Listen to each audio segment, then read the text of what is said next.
শুনছেন সবসময় রেডিও ফুর্তি আর ঘড়িতে সময় যখনই 11টা বেজে 59 তখনই শুরু হয়ে গেছে ভূত এফএম। আজকে আপনাদের সঙ্গে আছি আমি রাসেল, আমার সঙ্গে রয়েছে মাসুম এবং আজকের অতিথিরা। আর ভূত এফএম হন্টেড বাই এয়ারটেল আজকে শুরু হবার সাথে সাথেই শুরুতেই আপনাদের কাছে একটা মানে কি বলবো যে ক্ষমাই চাইবো আর কি, যে জন্য যে আজকে আমাদের আরো দুজন গেস্ট আসার কথা ছিল, তারা আসেননি।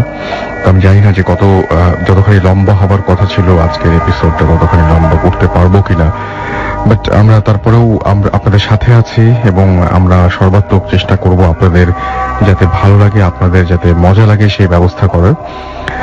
আর আজকের শো যেটা আছে সেখানে আমরা একইভাবে মানে প্রতিদিনের মতোই ইমেল পড়ব কিছু, এবং সেই সাথে আজকের গেস্টরা তাদের এক্সপিরিয়েন্স শেয়ার করবেন, এবং সেই সাথে একটা রেকর্ডেড ফাইল, সেটাও একটা সাউন্ড ফাইল আমরা প্লে করব আপনাদের জন্য।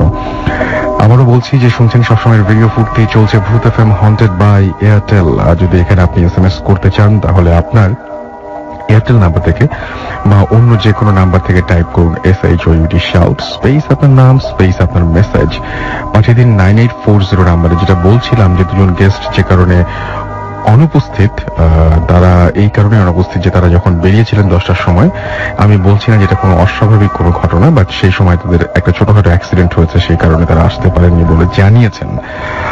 অলরাইট, আমরা সেই প্রসঙ্গটা ভুলেই যাই। আমরা বরং আজকে যে সমস্ত ঘটনাগুলো আছে সেই ঘটনাগুলো আপনাদের সামনে একের পর এক উপস্থাপন করতে চাই। আজকের শো যদি কেউ আনফরচুনেটলি মিস করে ফেলেন তাহলে আপনাকে যেটা করতে হবে, আপনাকে এয়ারটেল এম রেডিও সাহায্য নিতে হবে এবং আপনাকে ডায়াল করতে হবে এয়ারটেল নাম্বার থেকে 4040 সিলেক্ট করতে হবে চ্যানেল 22। তাহলে দেখবেন যে একের পর এক বিভিন্ন এপিসোডের অপশনগুলো আপনার কাছে চলে আসছে, এবং যেই এপিসোডটি আপনি মিস করেছেন বা যেটা সবচাইতে বেশি শুনতে চান সেই এপিসোডটি আপনি চাইলেই আপনার এয়ারটেল এম রেডিওর কাছ থেকে শুনতে পারেন। এছাড়াও আপনি ইচ্ছা করলেই ভূত এফএম এর যে কলার টিউনটা আছে, যে টিউনটা রয়েছে যেটা মাসুম এখন প্লে করছে, সেই টিউনটা আপনি আপনার কলার টিউন বা মাই টিউন হিসেবে সেট করে ফেলতে পারেন। সেজন্য আপনাকে যেটা করতে হবে, ভূত এফএম এই টিউন কোডটা আপনাকে মনে রাখতে হবে, and the code is 92125, এবং আপনি শুধুমাত্র একটা SMS পাঠিয়ে এটা অ্যাক্টিভেট করে ফেলতে পারেন।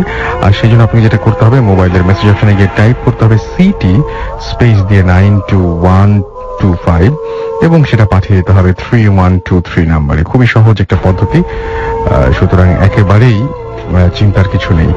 যাই হোক, আমাদের SMS পাঠানোর নিয়মটা তো বলেছি, এবার জানিয়ে দেই আমাদের ইমেল কিভাবে পাঠাতে হবে আমাদেরকে। আপনার নাম, ঠিকানা এবং ফোন নাম্বার সহ আপনার ঘটনা যেটা আছে সেটা লিখে ফেলুন এবং সেটা পাঠিয়ে দিন আমাদের ইমেল অ্যাড্রেস অনুযায়ী, এবং সেই ইমেল অ্যাড্রেসটা হচ্ছে bhutfm@radiofurti.fm।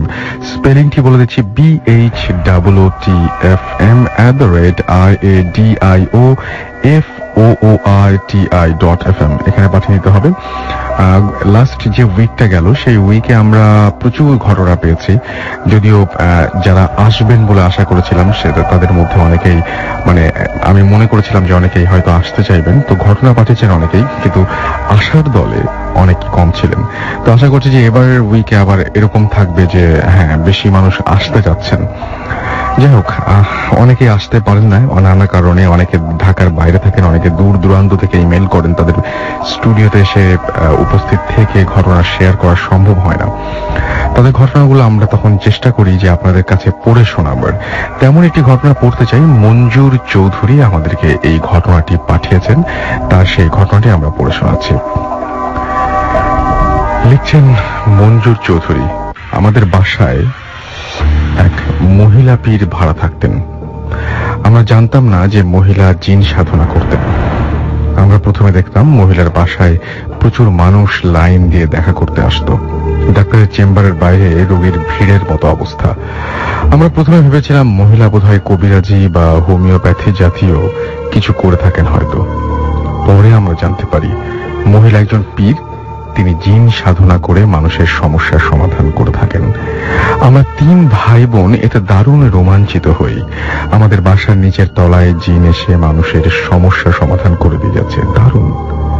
মহিলা বলতেন আমাদের বাসায় ভাড়া নেওয়ার কথা নাকি তাকে তার জিনেরাই বলেছিল। জিন সমাজে আমাদের বাসার চর্চা হয় ভেবেই আমাদের শিশু রক্ত নেচে উঠত। মহিলার মতো জিন সাধনা করে যেতে লাগলেন। আমরা মাস শেষে সময় মতো ভাড়া পেতে লাগলাম। বাবা তাকে নাম দিয়েছিলেন পিরানি। মহিলা পীর বলেই পিরানি নাম, এবং পরে দেখা গেল সে পিরানি নামেই পরিচিত হলো। আমরাও তাকে রাখতাম পিরানি খালা। সবই ভালো মতো চলছিল, শুধু এক সময় উপলব্ধি করলাম পিরানির বাড়িতে অতিথির সংখ্যা বড় বেশি। পিরানির নিজের 3 ছেলে, তার স্বামী, তার দেবর এক বাড়িতে থাকার কথা আমরা দেখলাম। এছাড়াও ওদের সাথে যুক্ত হলো তাদের ভাগ্নি পরিবার। তার বোনের পক্ষ থেকে 3 বোনঝি এবং 2 বোনপো। এত মানুষের থাকা, খাওয়া, গোসল বাবদ আমাদের প্রচুর পানি খরচ হতে লাগলো। আগে 1 ট্যাঙ্কি পানিতে আমাদের 3 ফ্ল্যাটের সব মানুষের দৈনিক চাহিদা পূরণ হয়ে যেত। ওরা আসার পর দৈনিক 3 বার ট্যাঙ্কি ভরার পরও পানির টান পড়ত। বাবা অনেক নোটিশ পাঠানোর পরও তারা অতিথি সেবা চালিয়ে যেতে লাগলেন। শেষমেশ আমরা বাধ্য হলাম তাদের বিদায় হবার নোটিশ দিতে। পিরানি চলে যাবার পরে নতুন ভাড়াটে আসলো বাসায়। স্বামী, স্ত্রী এবং ছোট 2 মেয়ের ফুটফুটে সংসার। আমরাও খুশি, পানির খরচ কমে গেছে অনেক। 1 ট্যাঙ্কিতেই চলে যাচ্ছে যায় 3 ফ্ল্যাটের সবার।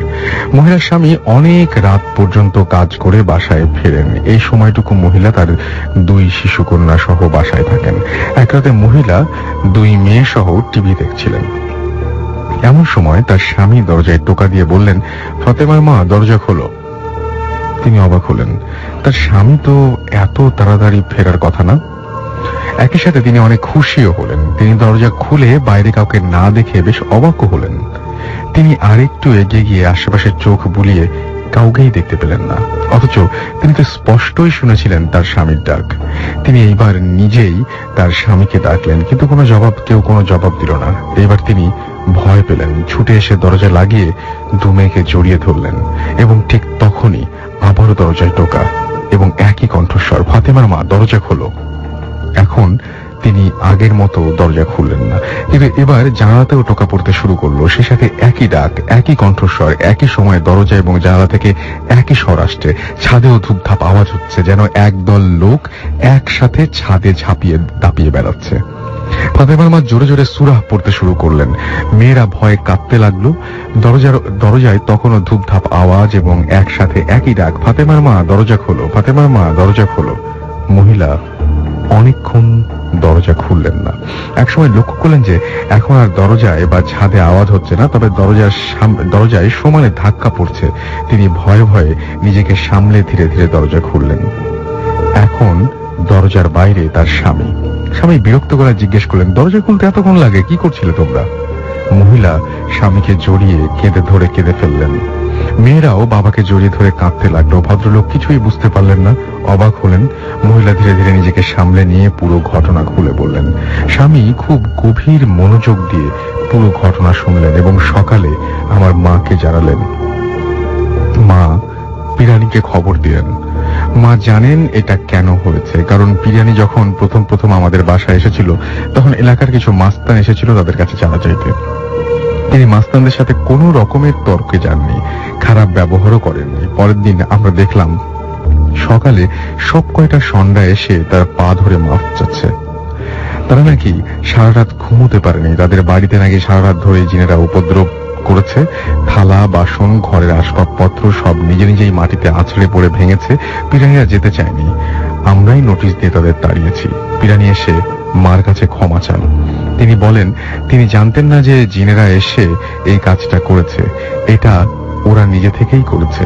তবে ওরা কারো ক্ষতি করত না, শুধু ভয় দেখানোতেই তারা নিজেদের সীমাবদ্ধ রাখত। পিরানি জড়িত আরো কিছু ঘটনা আছে আমার কাছে, এবং সেটা তিনি পরে শোনাতে চেয়েছেন। যাই হোক, এই ঘটনাটা আমার কাছে বেশ ভালোই লেগেছে এবং আশা করছি যে আপনাদের অনেক ভালো লাগলো। সো কেমন লাগলো সেটা জানি আমাকে SMS করুন। আর SMS করার নিয়ম তো জানেন, মোবাইলের মেসেজ অপশনে গিয়ে টাইপ করে ফেলুন SHOUT শাউট স্পেস আপনার নাম স্পেস আপনার মেসেজ পাঠিয়ে দিন 9840 নম্বরে। আমাকে রকি রবিন SMS করেছেন। এছাড়া আমাকে SMS করেছেন সঞ্চয়, একা অন্ধকার ঘরে তিনি ভূত FM শুনছেন। এছাড়াও আমাকে রাতিন SMS করেছেন এবং আমাকে তিনি বলেছেন যে হাউ আর ইউ, আমি সবসময় ভালো থাকি এবং সবসময় ভালো তোরে। সৌরভ লিখেছে এবং তার ওয়াইফ শ্রাবন্তী তারা আমাদের সঙ্গে রয়েছেন। রানা তিনি ফার্মগেট থেকে আমাদের SMS করেছেন এবং তিনি বলেছেন যে east and west Bhoot FM is the best. Okay, thank you so much. ইতি কল্যাণপুর থেকে আমাদের SMS করেছেন, লিখেছেন আসসালামু আলাইকুম, ভালো থাকো ভাইয়া, একা লাইট অফ করে ভূত FM শুনছি। বাহ, চমৎকার পরিবেশ। রিফাত আমাকে উত্তরা থেকে SMS করেছেন এবং বলেছেন কেমন আছো, এবং তিনি বলছেন যে আজকে অনেক ভয় হবে এবং সাথে সাথে অনেক মজাও হবে, সেটা তিনি আশা করেছেন। হ্যাঁ, সমস্ত গেস্টরা থাকলে আমি হয়তো সেটা বলতে পারতাম যে অনেকক্ষণ ধরেই সেটা হবে, আমি জানি না কতক্ষণ ধরে সেটা হবে। ফাহিম আমাদের লিখেছেন খিলগাঁও থেকে এবং তিনি বলেছেন যে তিনি বলেছেন রাসেল ভাই এসএমএসটা পড়ো, এবং তিনি এনজয় করছেন সেটাই তিনি জানিয়েছেন। মিল্টন নরসিংদী দাসপাড়া থেকে SMS করেছেন এবং তিনি বলছেন মনটা ভালো তো, কেমন আছো? আমি সবসময় ভালো থাকি, সবসময় ভালো ধরে। নাহিদ হাসান আমাদের জামালপুর থেকে SMS করেছেন, লিখেছেন ভালো লাগছে। থ্যাংক ইউ সো মাচ যে আপনাদের প্রথম থেকেই ভালো লাগছে। রোহিত বরিশাল থেকে SMS করেছেন এবং তিনিও মানে ভালো লাগবে এরকম আশা করছেন। শম্পা নরসিংদী থেকে আমাদের SMS করেছেন বাবু বুলবুল, তারা দুই ভাই লাইট বন্ধ করে আমাদের সাথে আছেন। Ghost Shakil Jamalpur high school থেকে তিনি SMS করেছেন, তিনিও একা ভূত FM শুনছেন। অরি আমাদের সাথে SMS করে জানিয়েছেন যে তিনি ভূত FM শোনা সবচাইতে বেশি ভালো লাগে। এছাড়াও আমাদেরকে SMS করেছেন অলৌকিক মাহমুদ, ভূত FM কে জিনে ধরেছে সেটা তিনি বলেছেন। সবুজ ঘোষ ময়মনসিং থেকে আমাদের SMS করেছেন রেদওয়ান ফ্রম আলমবাগ, এবং তিনি বলছেন যে তিনি ভূত FM অনেক বেশি পছন্দ করেন। এনিওয়েজ, যারা ভূত FM পছন্দ করেন এবং যারা এখনো পর্যন্ত আমাদের সঙ্গে আছেন তাদের সবাইকে অসংখ্য ধন্যবাদ এবং আশা করছি যে সবসময় আমাদের সঙ্গেই থাকবেন। আরো একবার বলি যে ইমেল অ্যাড্রেসটি জানিতে চাই, কারণ ইমেল অ্যাড্রেস জানানোটা খুবই জরুরি মনে করছি আমি, এবং আমি চাচ্ছি যে আরো বেশি বেশি আপনাদের ইমেল পাই এবং সেই সাথে আপনারা আরো বেশি স্টুডিওতে এসে আমাদের সাথে ঘটনা শেয়ার করুন। ইমেল অ্যাড্রেসটা হচ্ছে bhootfm@radiofurti.fm। আমরা চলে যাব ঘটনায় এবং আমাদের সঙ্গে আজকে গেস্ট উপস্থিত রয়েছেন, তাদের কাছ থেকে আমরা ঘটনা শুনবো। আমি চলে যাচ্ছি আমাদের প্রথম গেস্টের কাছে, এবং আপনার নামটা একটু বলবেন প্লিজ। জি, আসসালামু আলাইকুম, আমার নাম ফুয়াদ। ওকে ফুয়াদ, আপনি কোথা থেকে এসেছেন? রামপুরা থেকে। রামপুরা থেকে এসেছেন। আপনার যে ঘটনাগুলো শোনাবেন সেই ঘটনাগুলো তো এইখানে ঘটেনি, মানে বাংলাদেশে ঘটেনি, দেশের বাইরে ঘটেছে। কোথায় ঘটেছিল ঘটনাগুলো? ইংল্যান্ডে ঘটেছিল। যখন ইংল্যান্ডের জায়গাটার নাম বলেন। ইস্ট হ্যাম। ওকে ফাইন, তাহলে আমরা প্রথম কোন ঘটনাটা শুনছি? তখন আমি যেটা ড্রাইভিং এ ছিলাম আর কি। আচ্ছা, ওকে ফাইন, শুনি তাহলে। আমি তখন করতাম, আপনার ট্যাক্সি ক্যাব চালাতাম। আচ্ছা। তো দেখা গেল যে স্টাডির ফাঁকে ফাঁকে আপনার ট্যাক্সি ক্যাব রাত্রেবেলা করি, নাইট শিফটে। মনে হলেই ভয় লাগে। ওকে, সত্যি বলতে গেলে যে মনে হলেই ভয় লাগে। ব্যাপারটা ছিল এরকম যে রাত্রেবেলা 2টার সময় কাস্টমার নিয়েছে, আর এটা অনেক আগে থেকে জানি আমি যে ইংল্যান্ডটা অনেকটা ভূতের নগরী। তারপরেও কি করতে হয়। এখন কাস্টমার আছে গাড়িতে, মোটামুটি অনেকক্ষণ, প্রায় 2 ঘন্টা তাকে নিয়ে বিভিন্ন জায়গায় গিয়েছে, এই জায়গায় গিয়েছে, ওই জায়গায় গিয়েছে। At the end of time শেষে এসে সে এক জায়গায় নেমেছে, স্বাভাবিক নামাটাই স্বাভাবিক। তো উনি আমাকে ওনার দিয়েছে 60 পাউন্ডের মতন মোটামুটি বিল এসছে। উনি আমাকে 100 পাউন্ড দিয়ে উনি আমাকে বললো যে কি বলে কিপ দ্য চেঞ্জ। আচ্ছা। আমি চিন্তা করলাম যে বাহ, 40 পাউন্ড টিপস দিয়েছে। তা আমি চেক করতে নিয়েছি, টাকাটা চেক করতে নিয়ে দেখি যে আশেপাশে কেউ নেই। ভাবলাম যে চলে গিয়েছে। উনি আমার ডান সাইডে ছিল, আমি চোখটা বাম সাইডে দিলাম। বাম সাইডে দিতে দেখি যে এটা একটা গ্রাভিয়ার, খ্রিস্টান কবরস্থান যেটাকে বলে আর কি। আচ্ছা। জাস্ট কবরস্থানের সামনে আমার গাড়িটা রাখা। আমি ফার্স্টে খেয়াল করিনি, যখন দেখলাম তখন দেখি যে আশেপাশে তো কেউ নেই, ইভেন একটা ঘরও নেই।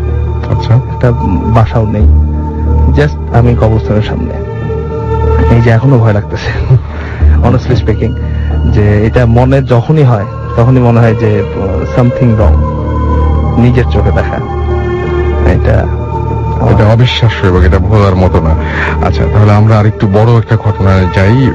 বড় সেকেন্ড যে ঘটনাটা, সেই ঘটনাটা শুনে ফেলি আমাদের মাঝে। সেটা আমার বাসায় ঘটা আর কি। আচ্ছা, আমরা স্টুডেন্ট ছিলাম তখন, আমি যখন পড়ালেখা করতাম।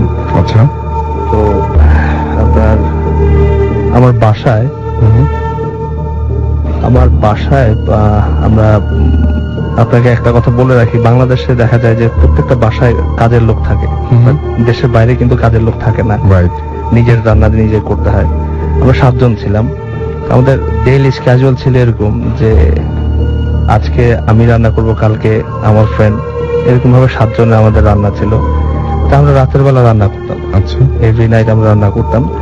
এমন ভাবে রান্না করতাম যে সকালবেলা উঠে যেন একটু মানে ব্রেকফাস্টে অল্প কিছু খেয়ে চলে যাওয়া যায় আর কি। সকালবেলা কেউ রান্না করতে চায় না। এবং সকালে তো হতো অন্য একটা সময়, মানে জি। খুবই উদ্ভট একটা সময়ে সকাল হয় ওখানে, তাই না? জি, লাইক 3টার সময়, 3টার সময়। Early morning. Okay. সন্ধ্যা হয় এরকম রাত 10টার সময়, যখন আপনার সামার টাইম। আচ্ছা, এখন সকালে আমরা কেউ রান্না করব না, যার জন্য রাতের বেলা আমরা 7 জনের খাবার 9 জনের খাবার হিসাব করে রান্না করি। রাতে চলে আসছে। এখন দেখা যায় কি, প্রতিদিন সকালবেলা ঘুম থেকে ওঠার পরে দেখি যে আমাদের কিচেনে একটু খাবার কিছুই নেই, ইভেন টোটালি আপনার পরিষ্কার। আচ্ছা, মনে হচ্ছে যে কেউ খেয়েছে, খেয়ে পরিষ্কার করে ধুয়ে মাজে তারপর চলে গিয়েছে। এরকম একটা অবস্থা আর কি। ওকে। একদিন গেল, 2 দিন গেল, আর প্রতিদিন এরকম ভালো লাগে না। তো তারপর আমরা চিন্তা করলাম যে খুঁজে বের করবো আসল কাহিনী কি। আচ্ছা, যে বাকি 2 জনের খাবার যে কোনো একজন মানুষই খায়, সে নিশ্চয়ই মানে খুবই পেটুক টাইপের অথবা সামথিং। এবং নিজেদের মধ্যেই কেউ হয়তো নিশ্চয়ই এটা করে, না হলে তো বাইরের কোনো মানুষের তো করার কোনো কথা নাই। না Okay. না না। তো তারপরে আপনার চিন্তা করলাম যে এবার একটু বেশি রান্না করব। আচ্ছা, আমি পার্সোনালি একটু রাগ করে বললাম কি যে আজকে রান্না করলাম 10 জনের সেম জিনিস, এরপরের দিন দেখি যে না, খাওয়ার নেই। এরপরের দিন করলাম 12 জনের, অ্যাজ ইট ইজ। বিরক্ত হয়ে গেলাম। তো আমার বাকি যে 2 বন্ধু, তারা আমরা একই সাথে দেশে ছিলাম, দেশে থেকে পরিচয়। আমরা চিন্তা করলাম যে আজকে কিচেনে বসবো, ব্যাপারটা কি দেখবো, কে এই কাজটা করে দেখবো। সে নিশ্চয়ই খাবার ফেলে দেয় আর আমাদের সাথে ফাজলামো করে। আচ্ছা, কিচেনে বসে আছি। আর আমি তো আগে বলেছি, আপনিও আমাদের লিসেনারকে বললেন যে 3টার সময় আমাদের এখানে মানে সকাল হয়ে যেত। তো আমার মানে সময়টা এখনো স্পষ্ট মনে আছে যে 2:45টার দিকে। আর সারাদিন ক্লাস করেছি, কাজ করেছি, একটু টায়ার্ড লাগছে মোটামুটি। আবার আর্লি মর্নিং হয়ে গেছে, এখন ঘুমো চোখে। তো চোখটা খালি একটু লেগেছে, এক পলক, জাস্ট এক পলক লেগেছে। আমি শুনলাম একটা শব্দ, যে টুং করে একটা শব্দ হলো। তার সব পুরা গায়েব। সামনে যা ছিল, মানে কিচেনে যা ছিল সব গায়েব। বাট একটা দিন চোখের সামনে কি হয়েছে এটা? না, চোখের সামনে হয়নি, চোখটা জাস্ট এক পলক লেগেছে। আমি শব্দ শুনেছি। আচ্ছা, একটা জিনিস বলে রাখি যে ফ্রিজে যা ছিল সব কিন্তু অ্যাজ ইট ইজ, ফ্রিজের কোনো কিছু নেই। যা রান্না হয়েছিল সব নেই। আচ্ছা, আমার 2 ফ্রেন্ডকে জিজ্ঞেস করলাম ব্যাপারটা কি হলো, মামা দেখো তো কি হলো, কি হলো। তারা বলছে যে বুঝলাম না তো, আমাদের তো ঘুম লাগে আসছে চোখে, ব্যাপারটা কি হলো। তো এখন কি আর করবো, এটা মানে যেটা আপনার এই ভূত এফএমে সবাই বলে যে অলৌকিক কোনো একটা ব্যাপার, সামথিং কিছু একটা। তো এইটাকে মানে ব্যাপারটাকে ইগনোর করা যায় না, চোখের সামনে। ওয়েট করলাম, সকাল হলো। আমরা ওই ইয়াতে গেলাম, ইস্ট লন্ডন মসজিদ আছে একটা, অনেক বড় মসজিদ। হুজুরের কাছে গেলাম। হুজুর বললো যে দেখো, তোমরা আসছো টেম্পোরারি স্টুডেন্ট ভিসায়, তোমরা পড়াশোনা করবা, তোমরা তার লন্ডনই না, ব্রিটিশ না, তারপর দেশে চলে যাবা। এগুলি নিয়ে ঘাটাঘাটি করো না। অনেকে ঘাটাঘাটি করতে গিয়ে অনেকের অনেক প্রবলেম হয়েছে, সো ইগনোর করো। তো চিন্তা করলাম আচ্ছা ঠিক আছে, ইগনোর করলাম। আর এছাড়াও আরো 2 মাস পরে, মোটামুটি 10 উইকস পরে আরেকটা বড় একটা ঘটনা ওই বাসায় ঘটে যায়। সেই ঘটনা আমরা পরে শুনবো, বাট এখানে ঘটনা তো এখানেই শেষ, এবং আমরা পরবর্তীতে আবারও আপনার কাছে ফিরে আসবো। This track was downloaded from FusionBD.com. মাঝখানে কিছু এসএমএস পড়ে ফেলে আমাদেরকে সাহাদাব এসএমএস করেছেন এবং আমাদেরকে তিনি শান্তিনগর থেকে এসএমএস করেছেন। শুভ আমাদেরকে ঢাকা থেকে এসএমএস করেছেন। আচ্ছা, আমাদেরকে এসএমএস করেছেন ডেভিড এবং তিনি বলছেন যে ফুয়াদের মতো ঘটনা আমিও শুনেছি, বাট ওটা ঘটেছিল ইংল্যান্ডের হলে। আচ্ছা, আমি ঠিক বুঝি নাই যে ঘটনাটা যদি আপনি লিখে পাঠাতে পারেন খুব ভালো হয়। আচ্ছা, ডিজে রনি আমাদের এসএমএস করেছেন এবং তিনি আমাদেরকে এসএমএস করেছেন। আমাদেরকে সোহেল এবং মঞ্জুরুল এসএমএস করেছেন রূপসা আনন্দনগর থেকে। অলোক আমাদের এসএমএস করেছেন এবং তিনি বলছেন যে তিনি এনজয় করছেন। আর আমাকে এসএমএস করেছেন ফয়সাল এবং আমাকে আসিফ এসএমএস করেছেন আমাকে অরিদ ইসলাম শামীম। এছাড়াও আমাকে এসএমএস করেছেন দেখতে পাচ্ছি আব্দুল মাতিন এবং আমাদেরকে এসএমএস করেছেন আব্দুল মাতিন এবং তিনি বলছেন যে ভাইয়া, তিনি রাজশাহী ইউনিভার্সিটি থেকে এসএমএস করেছেন আর তিনি বলছেন যে পিরানির ঘটনাটা তার কাছে অনেক বেশি ভালো লেগেছে। ওকে, সজীব আমাকে এসএমএস করেছেন। তিনি বলছেন যে আমার কাছে জিনের একটা ঘটনা আছে যা শুরু হয়েছিল অ্যাকাউন্টিং এক্সাম থেকে আর আজ শেষ হলো। আচ্ছা, আপনি পুরো ঘটনাটা লিখে পাঠাতে পারেন, আমাদের ইমেল অ্যাড্রেস তো জানাই আছে আপনার। আমাকে খোকন এসএমএস করেছেন, খোকন হিমেল মুস্তাকিম কাকুন আর হাট রাজশাহী থেকে। এছাড়াও আমাকে গলাকাটা বাপ্পি এসএমএস করেছেন অপু, শুভ্র, সঞ্জয়, মেহেদি, মিহির। এছাড়াও উদয় আমাদের এসএমএস করেছেন। এছাড়াও আমাদেরকে এসএমএস করেছেন দেখতে পাচ্ছি এখানে ফুর্তি ফ্রিক এবং তিনি বলছেন যে গেস্ট আসে নাই, গেস্টটাই ভাই এতক্ষণ গল্প বলছিল, আমি এতক্ষণ বলছিলাম না, আমি অনেক রকম গলায় কথা বলতে পারি না। যাই হোক, আমরা চলে যাব ঘটনায়। ইন দ্য মিন টাইম আপনারা আমাকে এসএমএস পাঠান এয়ারটেল নাম্বার থেকে বা অন্য যে কোনো নাম্বার থেকে। টাইপ করুন SHOUT শাউট স্পেস আপনার নাম স্পেস আপনার মেসেজ পাঠিয়ে দিন 9840 নাম্বারে। আমরা আরেকটা ঘটনায় যাব এবং এটা একটা অনেক দূরের ঘটনা, যার পক্ষে কোনোভাবে আসা সম্ভব না। তিনি এই ঘটনাটা আমাদের সাথে শেয়ার করেছেন। সেই ঘটনাটা আমি আপনাদের পড়ে শোনাচ্ছি। আমার কাছে আসলে দুটা পরপর ভালো ইন্টারেস্টিং ঘটনা রয়েছে। আচ্ছা, এই ঘটনাটা লিখছেন যিনি, তার নাম শাওন এবং তিনি বলছেন I am Shaon from salt lake Kolkata, West Bengal, India. এবং তিনি বলছেন যে I am big fan of ভূত এফএম। এখানে ভূত এফএম আসে না, সো নেট থেকে ডাউনলোড করে শুনি, বিশেষ করে রাতে শোয়ার সময়। আমার খুব ভালো লাগে এই রকম একটা কোনো রিয়েলিটি শো এবং রেডিও এখানে সেটা হয় না। আর আমার অ্যাকচুয়াল বাড়ি বাংলাদেশের ব্রাহ্মণবাড়িয়াতে, যদিও আমি কখনো বাংলাদেশ যাইনি। আমার একটা স্টোরি আছে বলার মতো এবং এটা এখানে বলছি। জানি না আপনাদের ভালো লাগবে কিনা, ভালো লাগলে শোনাতে পারেন এবং কখনো বাংলাদেশে এলে নিশ্চয়ই আসার চেষ্টা করব স্টুডিওতে। আমি যে ঘটনাটি বলবো সেটা আমার জীবনে ঘটে যাওয়া একটা ঘটনা, তবে জানি না এটা অলৌকিক বা প্যারানরমাল বা ভৌতিক কিছু কিনা। আমি বাই প্রফেশন একজন ইঞ্জিনিয়ার। আমি আমার ইঞ্জিনিয়ারিং পড়ি ব্যাঙ্গালোর, সাউথ ইন্ডিয়া থেকে এবং আমি হোস্টেলে থাকতাম। আমি একমাত্র বাঙালি ছিলাম হোস্টেলে। আমার বেশিরভাগ ফ্রেন্ড ছিল সাউথ ইন্ডিয়ান, যারা বাংলার বও বোঝে না। একবার ইচ্ছে হলো আমরা প্ল্যান চেট করব, and one of my friend, his name was Suraj D Prasad এবং তিনি বলছেন যে তিনি সমস্ত রুলস জানতেন এবং কিভাবে প্ল্যান চেট করা হয় এটা তিনি জানতেন। So started according to his instruction এবং খানিকক্ষণ পর হি সেড যে স্পিরিট এসে গেছে। If you want ask anything, whatever you want you can ask. আমরা এখানে আমরা একে একে জিজ্ঞেস করা শুরু করলাম। আমি প্রথমে কিছু জিজ্ঞেস করিনি এবং I asked Suraj that shall I ask any question in Bengali? He said yes you can. অর্থাৎ তিনি জিজ্ঞেস করেছিলেন যে আমি কি বাংলায় কিছু জিজ্ঞেস করতে পারি কিনা। তখন সুরাজ যেটা উত্তর দিয়েছিল যে হ্যাঁ তুমি জিজ্ঞেস করতে পারো। এবং আমি জিজ্ঞেস করলাম তোমার নাম কি। এটা একটা বোর্ড ছিল, সেখান থেকে নেমটা পেলাম এবং সেই নামটা জানালো দীপ্তি। আমি আবার কোশ্চেন করলাম কি করে মারা গেলে। বোর্ডে অ্যান্সার এলো অ্যাক্সিডেন্ট। আমি দেন ইচ্ছে করে ওকে আমার বোনের মোবাইল নাম্বার জিজ্ঞেস করলাম, অ্যান্ড সব থেকে অবাক হয়েছিলাম এখানেই, আমার বোনের নাম্বার আমার মনে থাকতো, আমি কখনো মোবাইলে সেভ করিনি। আমার কোনো ফ্রেন্ডও আমার এই বোনের ব্যাপারে জানতো না, বিকজ সে আমার দূরের রিলেটিভ ছিল। বাট আমি যে নাম্বারটা বোর্ডে পেয়েছিলাম, দ্যাট ওয়াজ হার নাম্বার। এবং সেদিন আমি সত্যি খুব ভয় পাই। আমি কখনো ভূত বা প্যারানর্মাল কোনো কিছু চোখের সামনে দেখিনি এবং অনেকের কাছে অনেক গল্প শুনেছি, বাট আমার লাইফে এই অভিজ্ঞতাটা আমি নিজে ফেস করেছি। তাই ভাবলাম আপনাদের সাথে শেয়ার করি। সবাই ভালো থাকবেন। আমি বাংলাদেশকে খুব ভালোবাসি। শাওন তার ঠিকানা দিয়েছেন সল্ট লেক, কলকাতা, আর তিনি হচ্ছেন একটা কোম্পানিতে ইঞ্জিনিয়ার হিসেবে রয়েছেন। And that's all.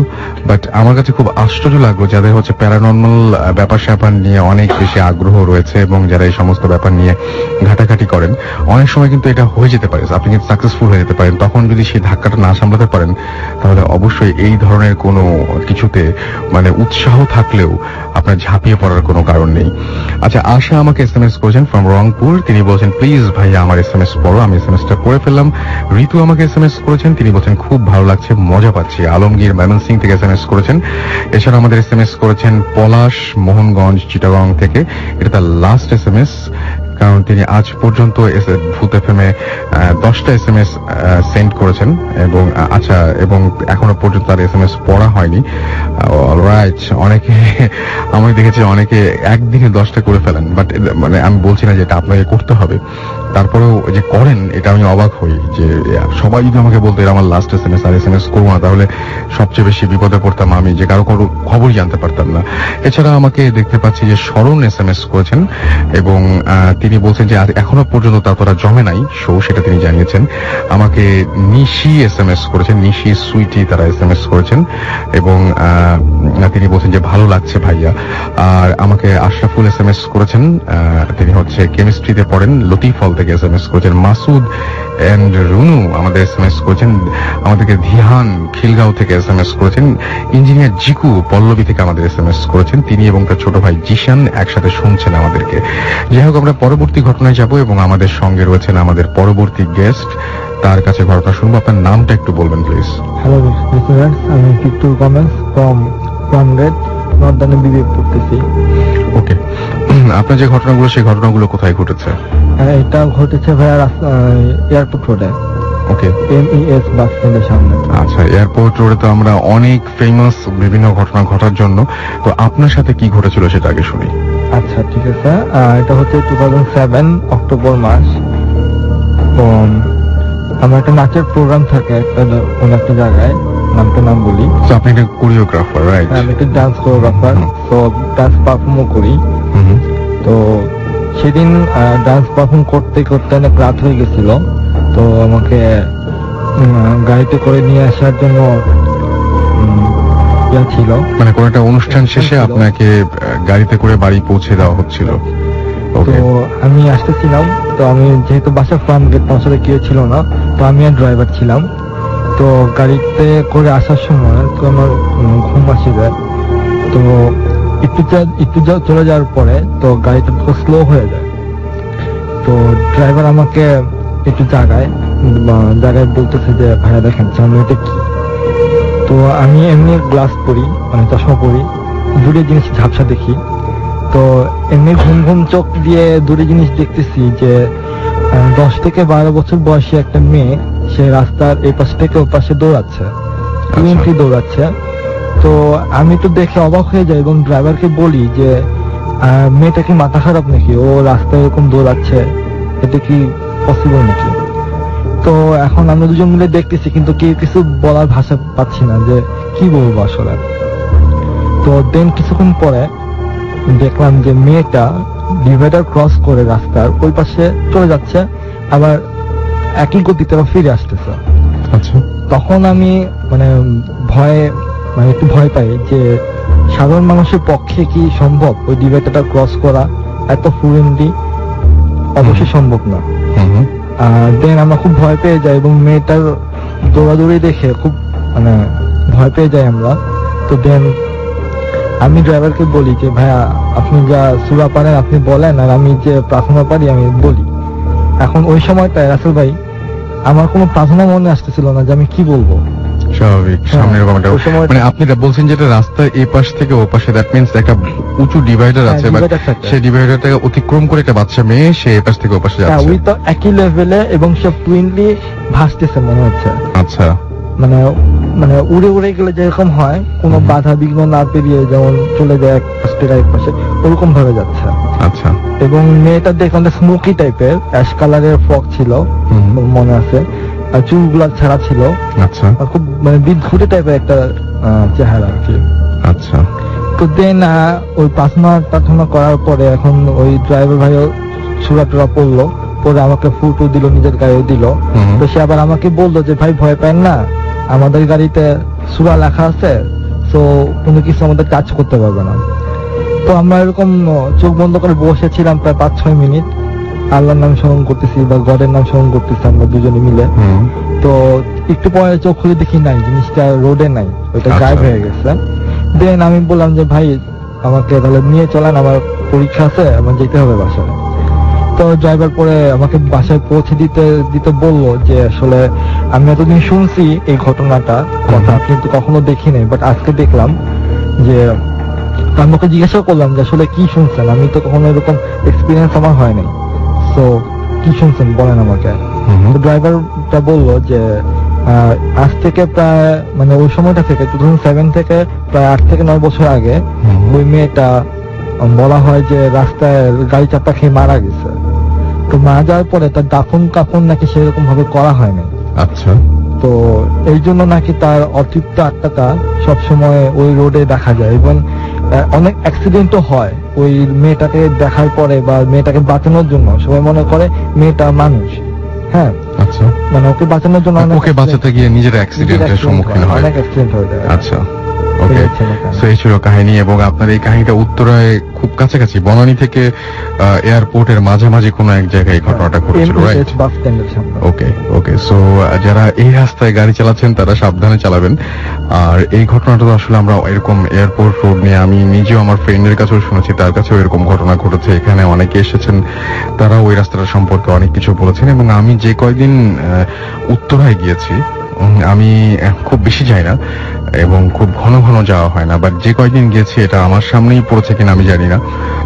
আমি দেখেছি যে বিভিন্ন জায়গায়, মানে উত্তরের ওই মোটামুটি ওই জায়গাটার মধ্যে বিভিন্ন জায়গায় বিভিন্ন সময় দেখেছি যে গাড়ির কাঁচ পড়ে আছে। তো এটা এটা এটা এটা খুব একটা আজব ব্যাপার যে এরকম কেন হবে।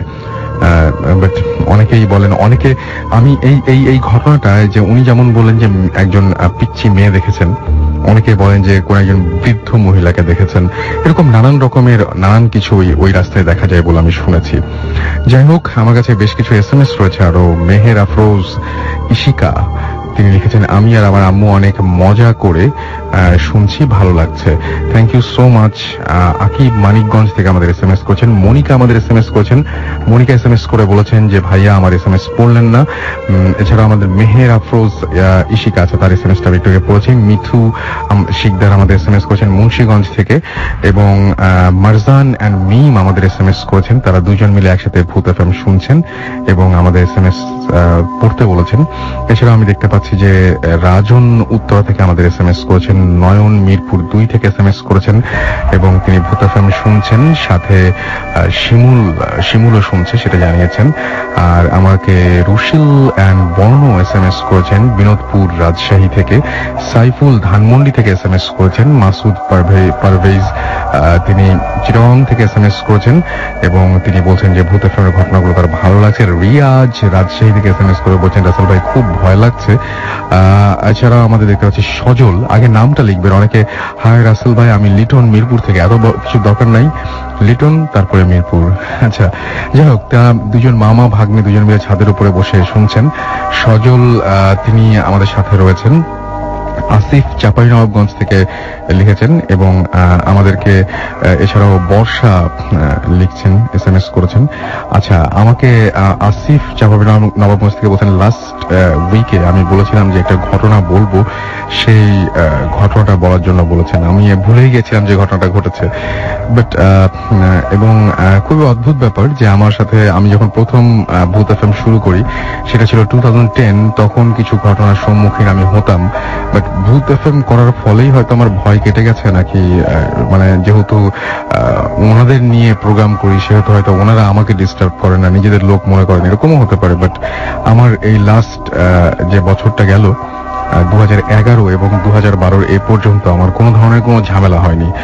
বাট কয়েকদিন আগে, আমি লাস্ট ভূত এফএম করার কয়েকদিন আগে, খুবই স্বাভাবিক একটা ঘটনা, শুনে হয়তো তো মজা লাগবে না, বাট আমি ভয় পেয়েছিলাম, কারণ আমি এই ধরনের ঘটনা কেউ পাঠালে হয়তো সিলেক্ট করতাম না আমরা। তারপরেও বলছি, তো আমি বাসায় মোটামুটি সাধারণত যে সময় ফিরি সেটা অনেক রাত হয়ে যায়। তো সেদিন মোটামুটি রাত না, অত বেশি রাত হবে না, আমি মোটামুটি একটু আর্লি ফিরেছিলাম। তখন কয়টা হবে, রাত 8টা, এবং 8টার দিকে, 8টার সন্ধ্যায় বলবো, রাত বলা ঠিক হবে না। তো যাই হোক, ওই সময় ফিরেছিলাম আমি। আমার এটুকু মনে আছে যে আমি ফেরার কিছুক্ষণ পরে এশার আজান হচ্ছিল। তো আমি সাধারণত যেটা হয় যে এরকম ইলেকট্রিসিটি না থাকলে আমি ওপরে উঠি না, নিচে ওয়েট করি, এবং বাসার কেউ যদি না থাকে তাহলে ওঠার চেষ্টা করি না আর কি। বাসার কেউ ফিরলে তারপরে তাদের সঙ্গে নিয়ে তারপরে ওপরে ওঠার চেষ্টা করি। তো আমি মোটামুটি সেই প্রতিদিনের মতোই আমি ওপরে উঠলাম এবং ওপরে উঠে বসলাম। বসার পরে তারপরে আমি জাস্ট ঘরের মধ্যে না বসে, যেহেতু ঘরগুলো আরো বেশি আমার কাছে অনিরাপদ মনে হয়েছিল, আমি আমার ড্রয়িং রুমে বসেছিলাম বেসিক্যালি। এবং যেহেতু ইলেকট্রিসিটি চলছে না, আমি যখন একা থাকতাম তখন সবসময় যেটা করতাম যে আমি সবসময় টেলিভিশন চালিয়ে ঘুমাতাম। তো এখন তো কোনো উপায় নাই, আসলে ইলেকট্রিসিটি নাই। সো আমি যে কোনো কিছু জ্বালাবো বা কোনো কিছু নিয়ে আসবো ঘর থেকে, সে ধরনের কোনো মানে ইচ্ছাও হচ্ছে না এবং অস্বস্তি বোধ করছিলাম। এই যে অস্বস্তি বোধ আমার হয়নি লাস্ট 2 ইয়ার্স, আমার এরকম অস্বস্তি বোধ হয়নি। আমি একা তারপরে অনেকদিন থেকেছি, বাট সেদিন মনে হচ্ছিল যে কোন একটা ঝামেলা আছে ওই দিনটার মধ্যে, এবং অন্য দিনের মতন সেটা মনে হচ্ছিল না মোটেই। আমার মনে হচ্ছিল যে এই দিনটা সবচাইতে অন্য সবগুলো দিনের চাইতে আলাদা। হঠাৎ করে আমি বসে খেয়াল করলাম যে হ্যাঁ, একটা সাউন্ড আসছে, বাট সেই সাউন্ডটা ঠিক পরিচিত কোনো সাউন্ড না। যেমন আমি শুনেছি অনেকেই ভূত এফএমে আসেন, বলেন যে মানে নুপুরের শব্দ পান। আমারটা ঠিক যেটা হচ্ছে সেকেন্ড যে বেডরুমটা, সেই বেডরুমের ভেতর থেকে হঠাৎ করে একটা আওয়াজ আসছে যে একজন মানুষ যদি পায়ের গোড়ালি দিয়ে মেঝেতে অনেক জোরে আঘাত করে তাহলে যে দুপ দুপ সাউন্ডটা হবে, এইরকম ধরনের একটা দুপ দুপ সাউন্ড হচ্ছিল। এবং তার সাথে ঠিক নুপুর না, তবে মনে হচ্ছিল পায়ে কিছু একটা আছে, সেটা ঠিক নুপুরের সাউন্ড না, কারণ ওই দুপ করে বলার সাথে সাথেই মানে তার সাথে সাথে ঠিক তালে তাল মিলিয়ে আরেকটা সাউন্ড শোনা যায়। তো আমি দেখলাম যে এটা এরকমও হতে পারে, ভুল হতে পারে যে হয়তো ওপরের ফ্ল্যাট থেকে আসছে, বা এরকম হতে পারে যে নিচের ফ্ল্যাট থেকে আসছে। তো সেরকম কোনো ঘটনা হতে পারে হয়তো। তো আমি খুব খেয়াল করলাম, তো দেখলাম যে না, বাইরের নিচের থেকে আসছে কিনা আমি অনেকক্ষণ ধরে নিশ্চিত হওয়ার চেষ্টা করলাম। এবং এরকম অনেক সময়ই হয়েছে যে নিচে কোনো একটা কিছু হচ্ছে, সেটা সাউন্ড উপরে চলে আসছে, কিন্তু আমি এতখানি নিশ্চয়ই মানে অবুঝ না যে আমি এটা বুঝতে পারবো না যে সাউন্ডটা কোত্থেকে আসছে। আমি অনেকক্ষণ ধরে নিজেকে বুঝিয়েছি এবং চিন্তা করলাম যে না, আমি একদম পুরোপুরি যেটা শুনছি সেটা ঠিক এই ধরনের কিছু না, এটা নিচ থেকে আসছে। আমি খুব ভালো করে খেয়াল করে দেখলাম যে নিচের না, আলহামদুলিল্লাহ পাশের ফ্ল্যাট থেকে আসছে। দেখলাম যে না, পাশের ফ্ল্যাট থেকে আসারও কোনো সম্ভাবনা নেই, সেরকম ধরনের সাউন্ড ওখানে হচ্ছে না। এবং সাউন্ডটা খুব আজব, মনে হচ্ছে কেউ গোড়ালি দিয়ে ধুপ ধুপ করে অনবরত, জাস্ট আমার মনে হচ্ছে কেউ আমার ঘরে, ওই ঘরটাতে কম্পিউটার আছে, আমার যেটা মনে হচ্ছে যে কম্পিউটারের যে চেয়ারটা আছে, কম্পিউটার টেবিলের সাথে যে চেয়ারটা আছে, সেই চেয়ারটাতে কেউ বসে আছে, দুলছে এবং একটু পর পর ধুপ ধুপ সাউন্ড করছে মেঝেতে। আমি তো খুবই মানে বিরক্ত হলাম যে কি ব্যাপার, আমি ভয় পাচ্ছি। তারপরে ওপর থেকে সাউন্ড আসছে কিনা এটা নিশ্চিত হওয়ার চেষ্টা করলাম। তো ওপর বা নিচ থেকে আসলে না, সাউন্ডের মধ্যে চেঞ্জ আসে। একটা মানুষ খুব সহজেই বুঝতে পারে যে সাউন্ডটা খুব কাছ থেকে আসছে নাকি অনেক দূর থেকে আসছে, কিন্তু আমি ওইটা একেবারে পুরোপুরি আইডেন্টিফাই করতে পারছিলাম যে না, আমার পাশের রুম থেকে আসছে। এটা বুঝতে আমার কোনো সমস্যা হচ্ছে না যে খুব কাছে, জাস্ট একটা দেয়াল এপাশেই। সো আমি অনেকক্ষণ ধরে ওয়েট করলাম যে সাউন্ডটা কমে কিনা। একটু পরে এশার আজান শুরু হলো। আমি একদম হাফ ছেড়ে বাঁচলাম যে যাক, আজানের সময় এরকম সমস্যা হবে না। আমি পুরো মানে একদম ধরেই নিলাম যে এখন সমস্ত সমস্যা শেষ হয়ে গেছে, সো এখন আর কোনো ধরনের কোনো প্রবলেম হবে না। বাট সেই আজানের সময়ও ঠিক একইভাবে সাউন্ডটা আগের মতো করেই কন্টিনিউ করলো, এবং আমি সেই ধুপ ধূপ আওয়াজটা পেলাম, এটা আমি কখনো এর আগে এই ধরনের কোনো কিছু এক্সপিরিয়েন্স করিনি, যে কোনো মানুষ বা কোনো কিছু খুব কিন্তু ভারী না, একদম একজন মানুষ গোড়ালি দিয়ে মেঝেতে আঘাত করলে যেরকম সাউন্ড হবে তার চাইতে বেশিও না, তার চাইতে কমও না। এবং আমি তখন আর কি করব, আজানেও যখন মানে আজান চলছে বাট তারপরে যখন সাউন্ড পাচ্ছি তখন তো ভয়ের মানে কারণ ঘটতেই পারে। আমি যেটা করলাম, তারপরে পাশে যে ম্যাচ ছিল মোমবাতি জ্বালানো, সেই ম্যাচটা নিয়ে আমি ম্যাচটা জ্বালালাম, যে দেখি এইবার নিশ্চয়ই কাজ হয়ে যাবে। যারা আসেন গেস্ট তারা তো বলেন যে আগুন জ্বালালে কাজ হয়ে যায়। একদম ভুয়া কথা, সব সময় হয় না বোধহয়, মাঝে মাঝে হয়। আমার কাছে আমার সেদিন কোনো কাজ হয়নি, ওইরকম ধরনের কোনো কাজ হয়নি। আমি তখন যেটা করলাম, একটা জিনিসে কাজ হয়েছিল। আমার পাশে আমার ল্যাপটপের ব্যাগটা ছিল, সেখান থেকে ল্যাপটপটা বের করে আমি সেখানে খুঁজে বের করলাম যে কোনো মানে মুভি আছে কিনা। অবশ্যই মুভিটা হইতে হবে এরকম যে মানে খুব গান বাজনাওয়ালা হলে আরো বেশি ভালো হয়। আমি জাস্ট চাচ্ছিলাম যে কনসেন্ট্রেট করতে, একটা জায়গায় কনসেন্ট্রেট করতে, এবং অনেক সাউন্ড হোক এরকম কিছু। স্পিকার লাগিয়ে দিলাম ল্যাপটপের সাথে, স্পিকার লাগিয়ে দিয়ে তারপর ল্যাপটপটা চোখের সামনে ধরে রাখলাম। মাঝে মাঝে ওই সাউন্ডটা শুনছিলাম, সাউন্ডটা ইগনোর করতে শুরু করলাম, এবং এক সময় ধীরে ধীরে ধীরে ধীরে আমি মুভি দিকে কনসেন্ট্রেট করতে পারলাম। এর মধ্যে ইলেকট্রিসিটি এসে গেছে। তো এই ছিল ঘটনাটা হয়তো খুব বেশি মানে ভয়ের না, বাট আমি সেদিন প্রচন্ড ভয় পেয়েছিলাম। তো আমি জানি না যে কেমন লাগলো, আপনারা নিশ্চয়ই SMS করে জানাবেন। এনিওয়েজ, আমি আসলে বলতে চাচ্ছিলাম না এই জন্য যে আসলে কতটা ভালো লাগবে আমি একেবারে শিওর ছিলাম না। মাসুমের কিন্তু কোনো একটা ঘটনা আছে, তো মাসুম কি এখন বলবে সেই ঘটনাটা নাকি পরে বলতে চাচ্ছে সে? তো আমরা অনেকক্ষণ ধরেই কথা বলছি, অনেকক্ষণ ধরে অনেক ঘটনা শুনছি।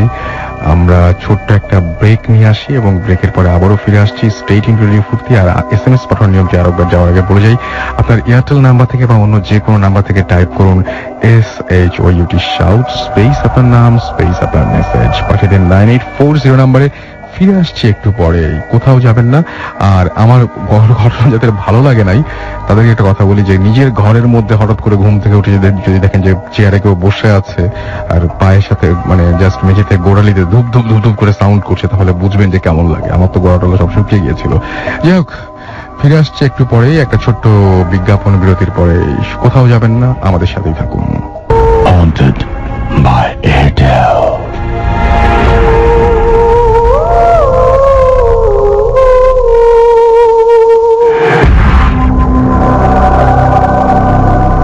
কোনো সন্দেহ নেই যে শুনছেন সবসময় রেডিও ফুর্তি, আর চলছে ভূত FM haunted by Airtel.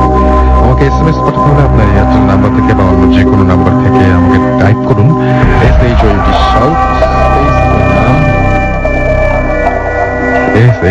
Shout space আপনার নাম স্পেস আপনার মেসেজ, পাঠিয়ে দিন 9840 নাম্বারে।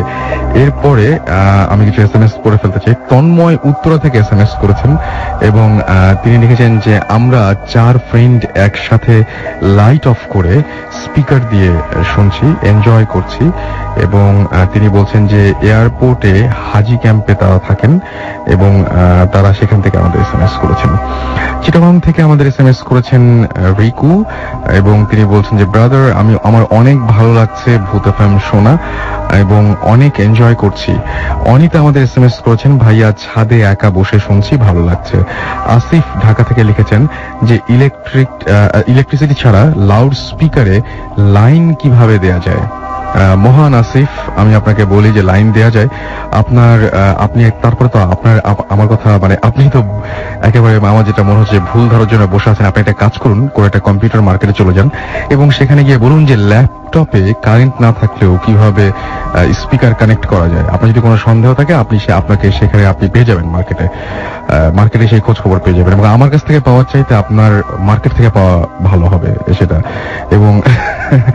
এবং আমার মনে হয় যে আপনার অবশ্যই যাওয়া উচিত, না হলে আপনার মাথা থেকে এটা বের হবে না। এবং আপনি মোটামুটি ভুল ধরতে শুরু করেছেন। সো আমি খুবই মানে অবশ্যই আপনাকে মানে সাধুবাদ জানাই। আপনার ভবিষ্যৎ উজ্জ্বল আমার মনে হচ্ছে।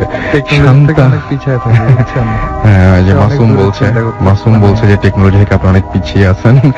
যাই হোক, আমি শান্তা, মিম, রোশনি, ঝিলিক, আসমা তারা সবাই আমাদের সঙ্গে রয়েছেন এবং খুব এনজয় করছেন সেটা বলছেন।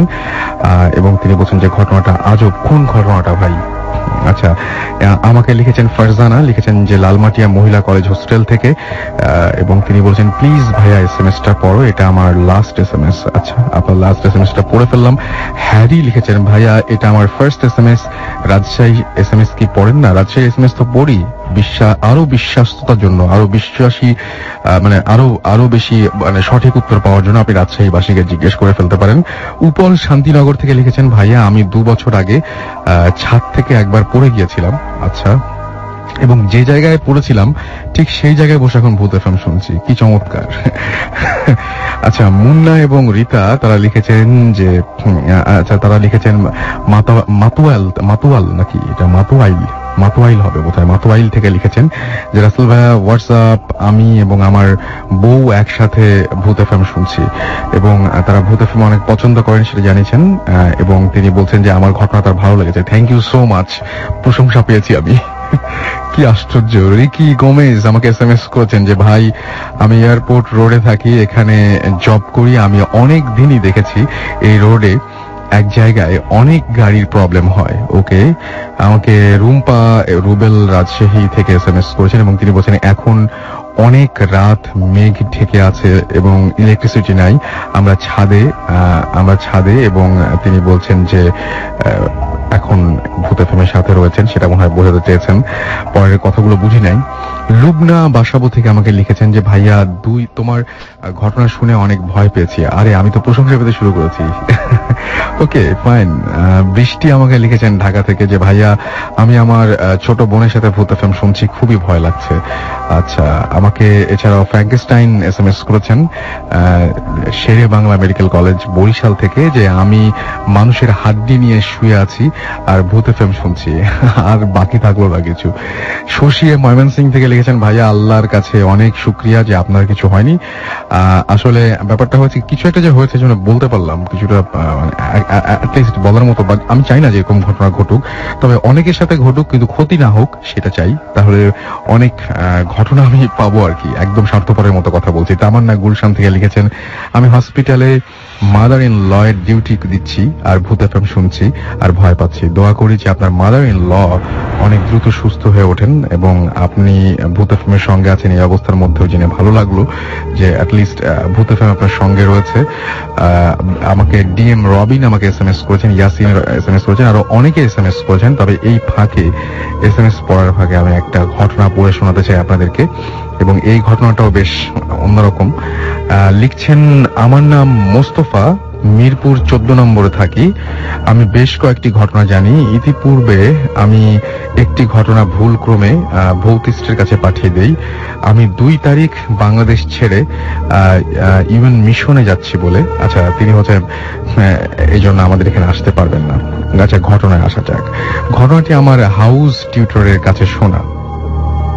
আমার বাড়ি বাগেরহাট সদরেই অবস্থিত। আমার হাউস টিচার তার বাড়ি ছিল বাগেরহাট এবং বাগেরহাটের অন্তর্গত হেদায়েতপুর নামে একটি গ্রামে। ঘটনাটি সেখানকার তাদের গ্রামে একজন ডাক্তার ছিল। তিনি অত্র গ্রাম সহ আশেপাশে বেশ কয়েকটি গ্রামে রোগী দেখতেন। তার যথেষ্ট নাম ডাক থাকায় ডাক্তার হিসেবে যথেষ্ট সুনাম ছিল তার, এবং তিনি রাত বিরাতে সে কারণে তিনি রাত বিরাতে গ্রামে গ্রামে রোগী দেখতে যেতেন। ডাক্তারের একজন বৃদ্ধ মা ছিল। একদিন খুবই বৃষ্টি, বিদ্যুৎ চমকাচ্ছিল। রাত তখন 11টা কি 11:30 হবে। ডাক্তারের দরজায় কে যেন কড়া নাড়িয়ে ডাক্তারকে ডাকছে। ডাক্তার দরজা খুলে দেখলো অপরিচিত একজন লোক, তার শরীর ভেজা। ডাক্তারকে জিজ্ঞাসা করলো কি ব্যাপার, আপনি কে? লোকটি বলল আমার বাড়ি অমুক গ্রামে, আমার মা খুবই অসুস্থ, আপনি যদি দয়া করে আমার সাথে যান। এবং আমার মনে হয় এই ঘটনাটা আগে একবার পড়েছিলাম, সো এই ঘটনাটা আমি ভুল করে সিলেক্ট করেছি, সরি, আমি সেটা পড়ছি না। আমরা বরং আমাদের গেস্টের কাছে ঘটনায় চলে যাই। আমাদের সঙ্গে রয়েছেন আমাদের যে প্রথম যে ঘটনা শেয়ার করেছিলেন সেই গেস্ট, এবং তার কাছে আমি চলে যাব এবং তার নেক্সট আরেকটা ঘটনা আছে যেটা খুব ভয়ঙ্কর। একটু কাছে এগিয়ে আসতে হবে মাইক্রোফোনের কাছাকাছি। আপনার নেক্সট ঘটনাটা আপনি বলেন। আসসালামু আলাইকুম সবাইকে আবারও। সেই ঘটনা সেই বাসায় আমার মানে ওই বাসাটাই ছিল একটা হন্টেড। আপনি যে জায়গার ঘটনা বলছিলেন সেটা দেশের বাইরে, লন্ডন তো না, ইংল্যান্ডের কোন একটা শহরে? জি, আচ্ছা, তখন লন্ডনে ছিল। আচ্ছা, লন্ডনের শেষ প্রান্তে আর কি। আচ্ছা, তো এইটা ছিল আর কি আমার ফ্রেন্ডকে নিয়ে। আচ্ছা, একবার মানে একটা পার্টিতে গিয়েছিলাম, ক্যাজুয়াল একটা পার্টিতে আমরা মানে 7 জন একসাথে গিয়েছি, লাইক উইকেন্ড আমরা এনজয় করবো। তো পার্টিতে গিয়ে লাইক কথা কাটাকাটি হচ্ছিল। এখন এক পর্যায়ে একজনের সাথে একজন একটু ঝগড়া লেগে যায়। আচ্ছা। একটা কথা বলে রাখি এখানে, যে দেশের বাইরে মানে যখন বাবা মার থেকে অনেক দূরে থাকে, একটা ছেলে যখন অনেক দূরে থাকে, ফ্রেন্ডরা তো স্ল্যাং ইউজ করেই একসাথে বসলে। This track was downloaded from FusionBD.com. বাবা মা নিয়ে স্ল্যাং স্পেশালি ইংল্যান্ডে কেউ মানে এটা সহ্য করে না আর কি। তো সেখানে মানে স্ল্যাং ইউজ করেছিল। তো আমার ফ্রেন্ড বলেছে যে তুমি স্ল্যাং ইউজ করো না, আমার এটা ভালো লাগে না। তারপরেও একটু রাগানোর জন্য আরো 2-4টা স্ল্যাং ইউজ করেছে। তো at the end of time মানে ঝগড়া মানে হাতাহাতিতে চলে যাচ্ছিল। বড় ভাইরা ছিল, সে পার্টিতে ছিল, বড় ভাইরা মানে সলভ করে দিয়েছে। এখন সকাল হয়েছে, সকালবেলা আমাদের কারোই মানে কোনো কাজ ছিল না, অথবা কোনো ক্লাসও ছিল না, টোটালি উইকেন্ড। তা এখন আমরা মানে 5 জন একসাথে বাসা থেকে বের হয়ে গিয়েছি। তো বাসায় শুধুমাত্র সেই জন ছিল যে মানে স্ল্যাং খেয়েছিল আর কি, আচ্ছা, মানে যে ভিকটিম। তো সে ছাড়া বাসায় কেউ ছিল না। এছাড়া আমরা বাসার যারা মেম্বার ছিলাম আমরা সবাই বাইরে ছিলাম। আমার সাথেই আমার ওই ফ্রেন্ড ছিল, তারপরে আরো 2 জন ছিল, আমরা সব মিলে 5 জন সারাদিন বাইরে ছিলাম। আচ্ছা। বিকেল বেলা বাসায় আসি। যখন বাসায় আসি তখন দেখি যে মানে বাসার কোনো কিছুই গোছানো না, আচ্ছা। সবকিছুই অগোছানো। লাইক কম্পিউটার, আপনার মনিটর উল্টো হয়ে পড়ে আছে, ল্যাপটপ উল্টো হয়ে পড়ে আছে, আপনার কি বলে ডাইনিং টেবিল সেটা উল্টানো। কোনো কিছু ভাঙা না, জাস্ট মনে হচ্ছে যে 2-3 ঘন্টা মনে হয় ধস্তাধস্তি বা ধস্তাধস্তি সামথিং কিছু একটা হয়েছে। কোনো কিছুই গোছানো না, কাগজ উল্টানো, সবকিছু উল্টানো। ইভেন বেডশিট বেডে নেই, বালিশ সেটাও সেখানে নেই, বিছানায় নেই, মাটিতে পড়া, ফ্লোরে পড়া। তো সব ঘর খালি, শুধুমাত্র আমার ওই ফ্রেন্ড রাতের বেলা যে ভিকটিম ছিল, আই মিন যে এক্সাইটেড হয়ে গেছিল, তো সে তার ঘরে গিয়ে দেখি যে তার ঘরে সে বসা, ব্লিডিং হচ্ছে, মানে তাকে কেউ হিট করেছে। গিয়ে জিজ্ঞেস করলাম, মামা কি হয়েছে, মামা কি হয়েছে, তোমার কি সমস্যা কি? তো সে কিছুই বলছে না, মানে সে অবাক। শুধু একটা কথা বলছে যে মামা জানো জনি না দুপুরবেলা আসছে, আইসা আমারে বলতেছে তুই না আমার মারে গালি দিবি, আমার বাবারে গালি দিবি, এবার দে। মানে যে খুব ভয়ানক একটা চেহারা, চোখগুলি বড় বড়, চোখ লাল, এমন একটা অবস্থা। তা আমি তাকে বললাম যে মামা এটা তো রাতের বেলায় শেষ হয়ে গেছে, এখন তুমি, আমি সরি, রাতের বেলা তো তোমার কাছে সরি বলছি। আমাদের বড় ভাই ছিল জিতু ভাই, তো এছাড়া আরো অনেক বড় ভাই ছিল, তো বড় ভাইরা তো সবাই মিটিয়ে দিয়েছে, মামা থাক বাদ দাও। তো সে বলছে যে না তোমার গালি দিতে হবে, নাহলে আমি তোমার হিট করবো, আমি তোমার মারবো।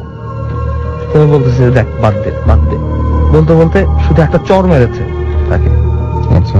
এই চড়েই তার মানে গালের এক সাইড, লাইক খুদ দিয়ে যদি মানে কাউকে হিট করা হয়, ছিঁড়ে দেওয়া হয়, তখন যেই অবস্থা হয় ঠিক সেইভাবে তার পুরো গালটা ছিঁড়ে গেছে আর কি, প্লাস ব্লিডিং হচ্ছে। ব্লিডিংটা আমার হাতেও লেগেছে।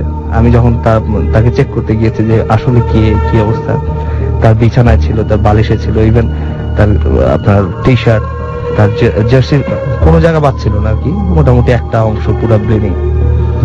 আর এখন মানে আমি একটু পার্সোনালি ভয় পেয়ে গেছি যে সেটা আমার সাথে, প্লাস আমার সাথে আরো 2 জন ছিল। আমি আমার ওই 2 বন্ধুকে জিজ্ঞেস করতেছি এটা কিভাবে সম্ভব দেখাতো। সে বলতেছে তারে মারা হয়েছে, বাট যে মারছে সে তো আমার সাথে, সারাদিন আমার সাথে। তা বলতেছে যে এখন এগুলি চিন্তা করো না, এখন ওরে ঠিক করো, বিকজ ও তো আমাদের ফ্রেন্ড, সবাই ফ্রেন্ড। তো সে তো তার এখান থেকে ব্লিডিং যেতে হচ্ছে, অ্যাম্বুলেন্স কল করতে হবে। তা আমি তাকে জিজ্ঞেস করলাম যে তুমি কি পুলিশ ফোন করছো, কারণ বিকজ পুলিশ ফোন করলে, পুলিশ যদি কল করে, পুলিশ যদি আসে তাহলে এটা একটা প্রবলেম হয়ে যাবে। আমাদের যেহেতু ঘরের ব্যাপার, আমরা ঘরেই সলভ করবো। তো সে বলছে আমি পুলিশ কি কল করবো, অ্যাম্বুলেন্স কি কল করবো, তুমি দেখো ঘরের কি অবস্থা। সে যখন আসছে যাওয়ার সময় সেই ঘরে এরকম নোংরা করে দিয়ে গেছে। আমি তো পুরো অবাক হয়ে বসে আছি যে বাসায় কেউ আসবে তারপরে ইয়া করবো। সে বলছে, এই কথা বলার পরে তা আমি চিন্তা করলাম যে অ্যাম্বুলেন্স কল করি। আমি অ্যাম্বুলেন্স কল করলাম।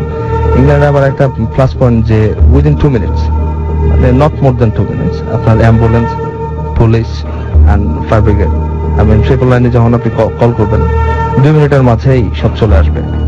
তো অ্যাম্বুলেন্স যখন মানে আবাসিক এরিয়ার গলির মধ্যে ঢুকছে, তো আমি শুনতে পাচ্ছি যে অ্যাম্বুলেন্স এসেছে। আমি বলছে, তুমি বসো, অ্যাম্বুলেন্স আসছে, এই কিছু কটন নাও, তুমি একটু ব্লিডিং হচ্ছে, এইগুলি একটু ক্লিন করো। তো আমাদের আরেক ফ্রেন্ড স্যামস বাইরে ছিল। স্যামসকে আমি বললাম যে তুমি একটু ভিতরে যাও, সে রুমে তো একা। আমি জাস্ট, রাসেল ভাই বিলিভ মি, আমি জাস্ট রুম থেকে বের হয়েছি, আর in the mean time Sams রুমে ঢুকে স্যামস মানে চিৎকার করে উঠছে, ফুয়াদ কই তুমি, আসো। আমি বললাম, কিভাবে, কি হয়েছে? আমি তো অ্যাম্বুলেন্সে যেতে, বলে আইসা দেখো।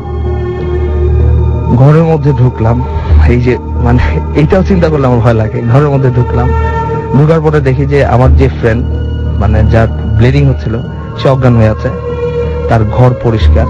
জাস্ট আমি 4 সেকেন্ড বিফোর আমি দেখেছিলাম যে ঘরে নোংরা, অগোছালো। দেখি যে ঘর ক্লিন, সে মানে অজ্ঞান। ইভেন একটু আগে আপনাকে বলেছিলাম মনে হয় যে আমার হাতে ব্লাড লেগেছিল। আমি আমার হাতের দিকে তাকিয়ে দেখি আমার হাতে কোনো ব্লাড নেই, ওর মুখে কোনো ব্লাড নেই, কোথাও কোনো ব্লাড নেই। ইভেন ওই যে ছিঁড়াটা ছিল সেই ছিঁড়াটাও নেই। এই মানে এই জিনিসটা আমার নিজের চোখে দেখা, আপনার নিজের চোখে একদম ইভেন আমার হাতে ইয়া করা। আমি পুরা, পরে অ্যাম্বুলেন্স যখন আসলো, অ্যাম্বুলেন্সের সাথে একটা ইমার্জেন্সি ডক্টর আসে। ডক্টর বলছে, লোক কোথায়, কার জন্য আসছে, সে কোথায়? তো বলছে যে এরকম সামথিং লাইক হ্যালুসিনেশন। ফার্স্টে বলেছিলাম যে like paranormal something like that. তো বলছে যে paranormal hallucination, so what I do, তোমার রোগী কোথায়? তো এখন তাকে যে জবাব দেওয়ার মতন কিছু নেই আমার কাছে, বিকজ আমরা সবাই অবাক। আমরা 4 জন বাসায়, আর সে সহ একজন, সে তো অজ্ঞান হয়ে গেছে। আমরা 4 জন তো পুরো অবাক। এখন যে ডাক্তার, সে আরো ওয়ার্নিং করে গেছে যে নেক্সট টাইম যদি তোমরা এরকম মানে ট্রিপল লাইনে ফোন করে উল্টাপাল্টা কিছু করো, দেন আমি কিন্তু সু করবো বলে ডাক্তার চলে গেছে। জিতু ভাইকে ফোন দিলাম, তারপর শাহিন ভাই আছে আরেক বড় ভাই, ওনাকে ফোন দিলাম। তারপরে আমি যেখানে মানে পার্ট টাইম জব করতাম, আমাদের ম্যানেজার, তাকে ফোন দিলাম যে ভাই এই অবস্থা, 2 মাস আগে থেকে তো এরকম একটা উল্টাপাল্টা হচ্ছেই। এখন তো দেখা যাচ্ছে যে এটা, তখন চিন্তা করেছিলাম যে মালের ওপর দিয়ে যাচ্ছে যার, বাসা ভাড়া খাবার কমে যায়, বাসা ভাড়া কম, সেটা একটা ব্যালেন্স করা গেল যে যাক ওই দিক দিয়ে কম, ওই দিক দিয়ে একটু বেশি, অ্যাজ ইউজুয়াল ব্যালেন্স। এখন তো জানের ওপর দিয়ে যাচ্ছে। ইভেন একটা কথা বলি, আমার ওই ফ্রেন্ড কিন্তু স্টিল অজ্ঞান। তাকে মানে সজাগ করার মানে সাহস আর আমাদের মধ্যে নেই, বিকজ আমরা নিজেরাই খুব মানে ভয়ের মধ্যে আছি। জাস্ট ওয়েট করছি যে জিতু ভাই কখন আসবে, বিকজ উনি আমাদের বড় ভাই ছিল, আমাদের মানে লাইক গার্ডিয়ান টাইপ। আচ্ছা, উনি আমাদের সবকিছুতে উনি থাকে। তো জিতু ভাইকে বললাম যে আপনি, উনি কাজে ছিল, উনি ছুটি নিয়ে চলে আসছে। তো তারপরে জিতু ভাইকে উনি আমাদের বললো যে চলো ওই মসজিদে হুজুরের কাছে। হুজুরের কাছে গেলাম, হুজুর বললো যে আপনারা না 2 মাস আগে আসছেন, 2 মাস আগে আপনাদের বলছি বাসা ছাড়তে, এত দেরি করলেন কেন? এখন বুঝেন। তো তারপরে চিন্তা করলাম যে না, বাসা ছেড়ে দিব। আমাদের ল্যান্ডলর্ড যিনি আছেন, ওনাকে ফোন করলাম। উনি বললো যে পাকিস্তানি, উনি খুব ভদ্রলোক। উনি বলেছিল আগে যে এরকম আমার বাসাটা হন্টেড, আর এটা প্রায় 150 থেকে 200 বছর আগের বাসা। ইভেন গভর্নমেন্ট লিস্টেড, যে বাসার কোনো মানে আপডেট করতে পারবা না, যা আছে তাই। কাউন্সিল বলে, গভর্নমেন্টের যে আপনার কাউন্সিল থেকে সেটা লিস্টেড ছিল যে বাসা আপডেট করা যাবে না। তো বাড়িওয়ালাকে ফোন দিলাম, বললাম যে এরকম আমরা বাসা ছেড়ে দিব। আর সন্ধ্যা, আমি আগে বলেছি যে সামার টাইমে ইংল্যান্ডে সন্ধ্যা হয় 10টায়, আর নর্মাল টাইমে সন্ধ্যা হয় লাইক আপনার কি বলে এটা 4টা-5টায়। তো ওই সময় সামার টাইম ছিল, এরকম 9:30টার সময় সন্ধ্যা যখন হয়েছে, তখন আমার ওই ফ্রেন্ডের মানে জ্ঞান ফিরেছে। ইভেন মানে পুরো কাহিনী শোনার পরে জিতু ভাই ভয় পাচ্ছিল শুধু একটা কারণে, যে ইংল্যান্ডে হিটার আছে প্রত্যেকটা বাসায়। আপনাকে একটা ইনফরমেশন দেই যে হিটারগুলি লোহার পাইপের হয়, লোহার পাইপ দিয়ে তারপরে লোহার উপর ইয়া করে ভিতরে পানি থাকে, তো পানিটা হিট হয়ে এটা পুরো ঘরটাকে ওয়ার্ম করে। তো এইটা কোনোভাবে কোনো মানুষের পক্ষে সম্ভব না, 1 ইঞ্চি নড়ানো। আমি দেখেছিলাম, আমি সহ আমরা বাকি 3 জন দেখেছিলাম যে ঘরের 3টা হিটার মানে একদম মানে এমন ভাবে নড়ানো যে এটা কেউ ভেঙেছে। পাইপ ভাঙেনি, বাট এটা কেউ নড়িয়ে রেখেছে। সেই নট পসিবল। এইটা শোনার পর জিতু ভাই নিজেও ভয় পেয়েছে, বলছে যে থাক, ও যদি আজকে সারা রাতে না উঠে সকালবেলা আবার অ্যাম্বুলেন্স কল করে ওরে হাসপাতালে নিয়ে যাব, বিকজ কি না কি হয়। তো সে অটোমেটিকলি সে সজাগ হয়েছে। সজাগ হয়ে এমন একটা ভাব যে খুব টায়ার্ড, সারাদিন কাজ করেছে, এক্সট্রা জব করেছে, এখন মানে সে ঘুমিয়েছিল, খুব তাড়াতাড়ি উঠেছে, এমন একটা ভাব, বাট খুব ফ্রেশ মাইন্ডে। এই যে এতক্ষণ যে যা কিছু হয়েছে কিছুই তার মনে নেই। তো তাকে সে জিজ্ঞেস করতেছে, কি ভাই তোরা না বললি যে রাতের বেলা আসবি, এখন দেখি সবাই বাসায়, বাবার কি? তো তারপরে জিজ্ঞেস করলাম, তুমি লাস্ট টাইম কখন ফোন করছিলে? বলে আমি তো দুপুরবেলা সবারই ফোন করছি, আমি আজকে বাসায়, তোমরা সবাই বাসায় থাকবা কিনা, রান্না করবো কিনা। তো তার জিজ্ঞেস করলাম যে বাবারটা কি হয়েছে, তুমি ফোন করার পরে কি হয়েছে? ও পরে কি হয়েছে, আমি দুপুরবেলা ঘুমাইছি, ঘুম থেকে এই স্বাভাবিকভাবে উঠলাম। মানে তার কোনো ধারণা নাই তার মানে কি ঘটনা ঘটেছিল সে সম্পর্কে, আর কোনো কিছু তার ইয়ে নাই। ওকে, বুঝতে পেরেছি। এই ছিল আপনার ঘটনা, রাইট? এবং আপনি একটা কথা বলছিলেন যে আপনি অন্য কারো ঘটনা বিশ্বাস করেন না, বাট আপনার সাথে এরকম ঘটনা ঘটে গেছে এবং এখনো পর্যন্ত মনে হয় আপনার অন্যের ঘটনা বিশ্বাস করতে কষ্ট হয়, সেটা বলছিলেন আপনি। আসলে রাসেল ভাই, আমার জবটাই হলো অবিশ্বাসের জব। আমি বাইং হাউসে জব করি। তো আমরা মানে যদি কাউকে বিশ্বাস করি তাহলেই ঠকতে হবে। তো মানে অনেস্টলি বাট ভালো লাগে ভূত এফএম। ইভেন রাসেল ভাই, আমি আপনার কাছে 2টা মিনিট সময় নিব।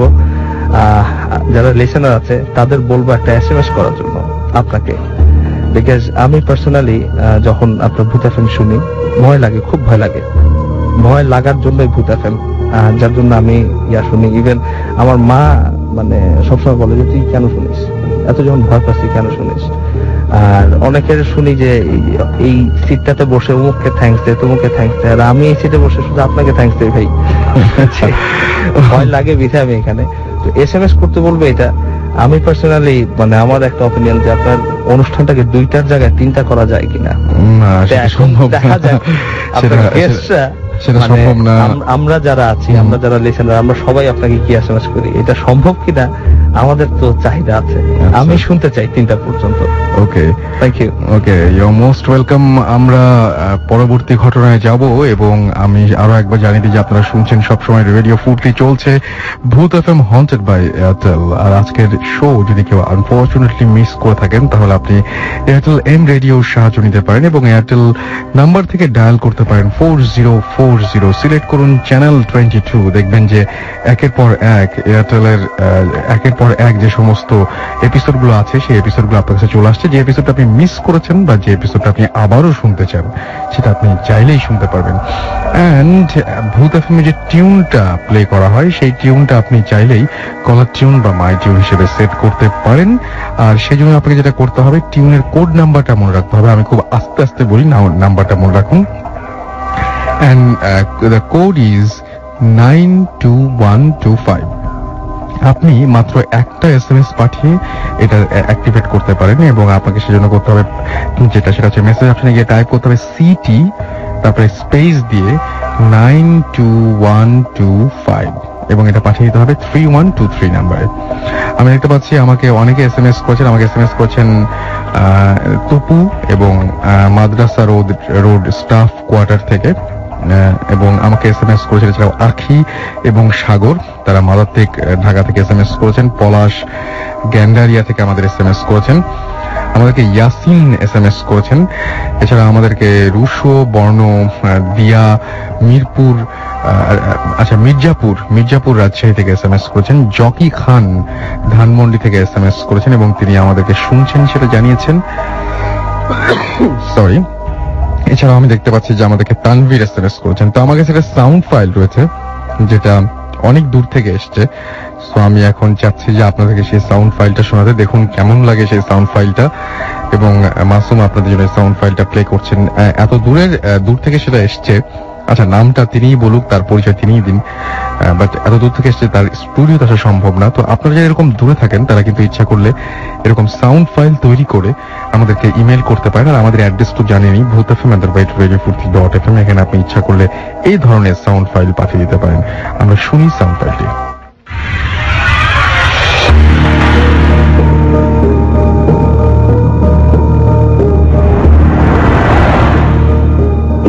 ভাইয়া, আমি এশরাত বলছি ইউএসএ থেকে। আমি নেভাদাতে থাকি। আমি যে সিটিতে থাকি এই সিটিটার নাম উইনো। তো আমি আমার কাহিনীতে চলে যাই। কাহিনীটা অ্যাকচুয়ালি লাস্ট মান্থে। তো আমার মা আমার বোনকে একটা গাড়ি কিনে দেয় এন্ড আমরা ডিসাইড করি যে ওই গাড়িটা দিয়ে আমরা ঘুরতে যাবো। দেন আমরা একটা স্যাটারডেতে ঠিক করি যে আম্মু ঘর থেকে অফ নেয় আর আমাদের বন্ধ ছিল, তো আমরা ঘুরতে যাই। আমরা সামারসেট বলতে একটা জায়গা আছে, ওখানে ঘুরতে যাই। ওখানে আমাদের ঘোরা আর্লি শেষ হয়ে যায়, এই জন্য আমরা ডিসাইড করি যে ক্যালিফোর্নিয়ার দিকে একটা জায়গা আছে, ক্যালিফোর্নিয়া নেভাডার বর্ডারে ক্যালিফোর্নিয়ার মতো একটা জায়গা আছে, ওখানে ব্যবসা শুরু করে। তো ওইখানে আমরা যাবো। তো ঠিক আছে, আমরা ওখান থেকে সামারসেট থেকে ক্যালিফোর্নিয়ার রাস্তাটা রওনা দিল। যাওয়ার সময় রাস্তার পাশে রাইট সাইডে আমি একটা ছোট রাস্তা খেয়াল করি, খুবই সুন্দর দেখতে। আমি আমার বলতে বলি যে রাস্তাটা ফিরে মানে গাড়ি ফিরে ওই রাস্তাটা যেতে। আমার বোন শুনলো আমার কথা, গেল ওখানে। তো তারপর আমরা ওখানে মানে গাড়িটা থামানোর পর মানে রাস্তাটা ঢুকতে দেখে মানে মনে হচ্ছিল যে leading to some sort of Woods. But খুবই সুন্দর ছিলেন, গাছ টাছ ছিল। আর ওই রাস্তাটা ঢোকার ঠিক লেফট সাইডে একটা মানে বাসার দিকে লিড করতেছিল। বাসাটা খুবই মানে পুরান এন্ড দেখে মনে হচ্ছিল অ্যাবান্ডেন্ট হাউস, মানে ওই যে মুভির হন্টেড হাউস গুলোর মতো দেখতে পুরা। আমরা মানে আমি এরকম বাসাটা আগে কখনো সামনাসামনি দেখিনি, তো আমরা খুব এক্সাইটেড হয়ে ছবি তোলার জন্য আমি বাসাটার সামনে। ও বলে রাখা ভালো, সেদিন ওয়েদারটা কিন্তু অত ঠান্ডা ছিল না, লাইক স্নো পড়ছিল না, মানে মোটামুটি এইখানের ওয়েদার অনুযায়ী গরমই বলতে পারি। হ্যাঁ, রোদ ছিল সকালবেলা দুপুরে।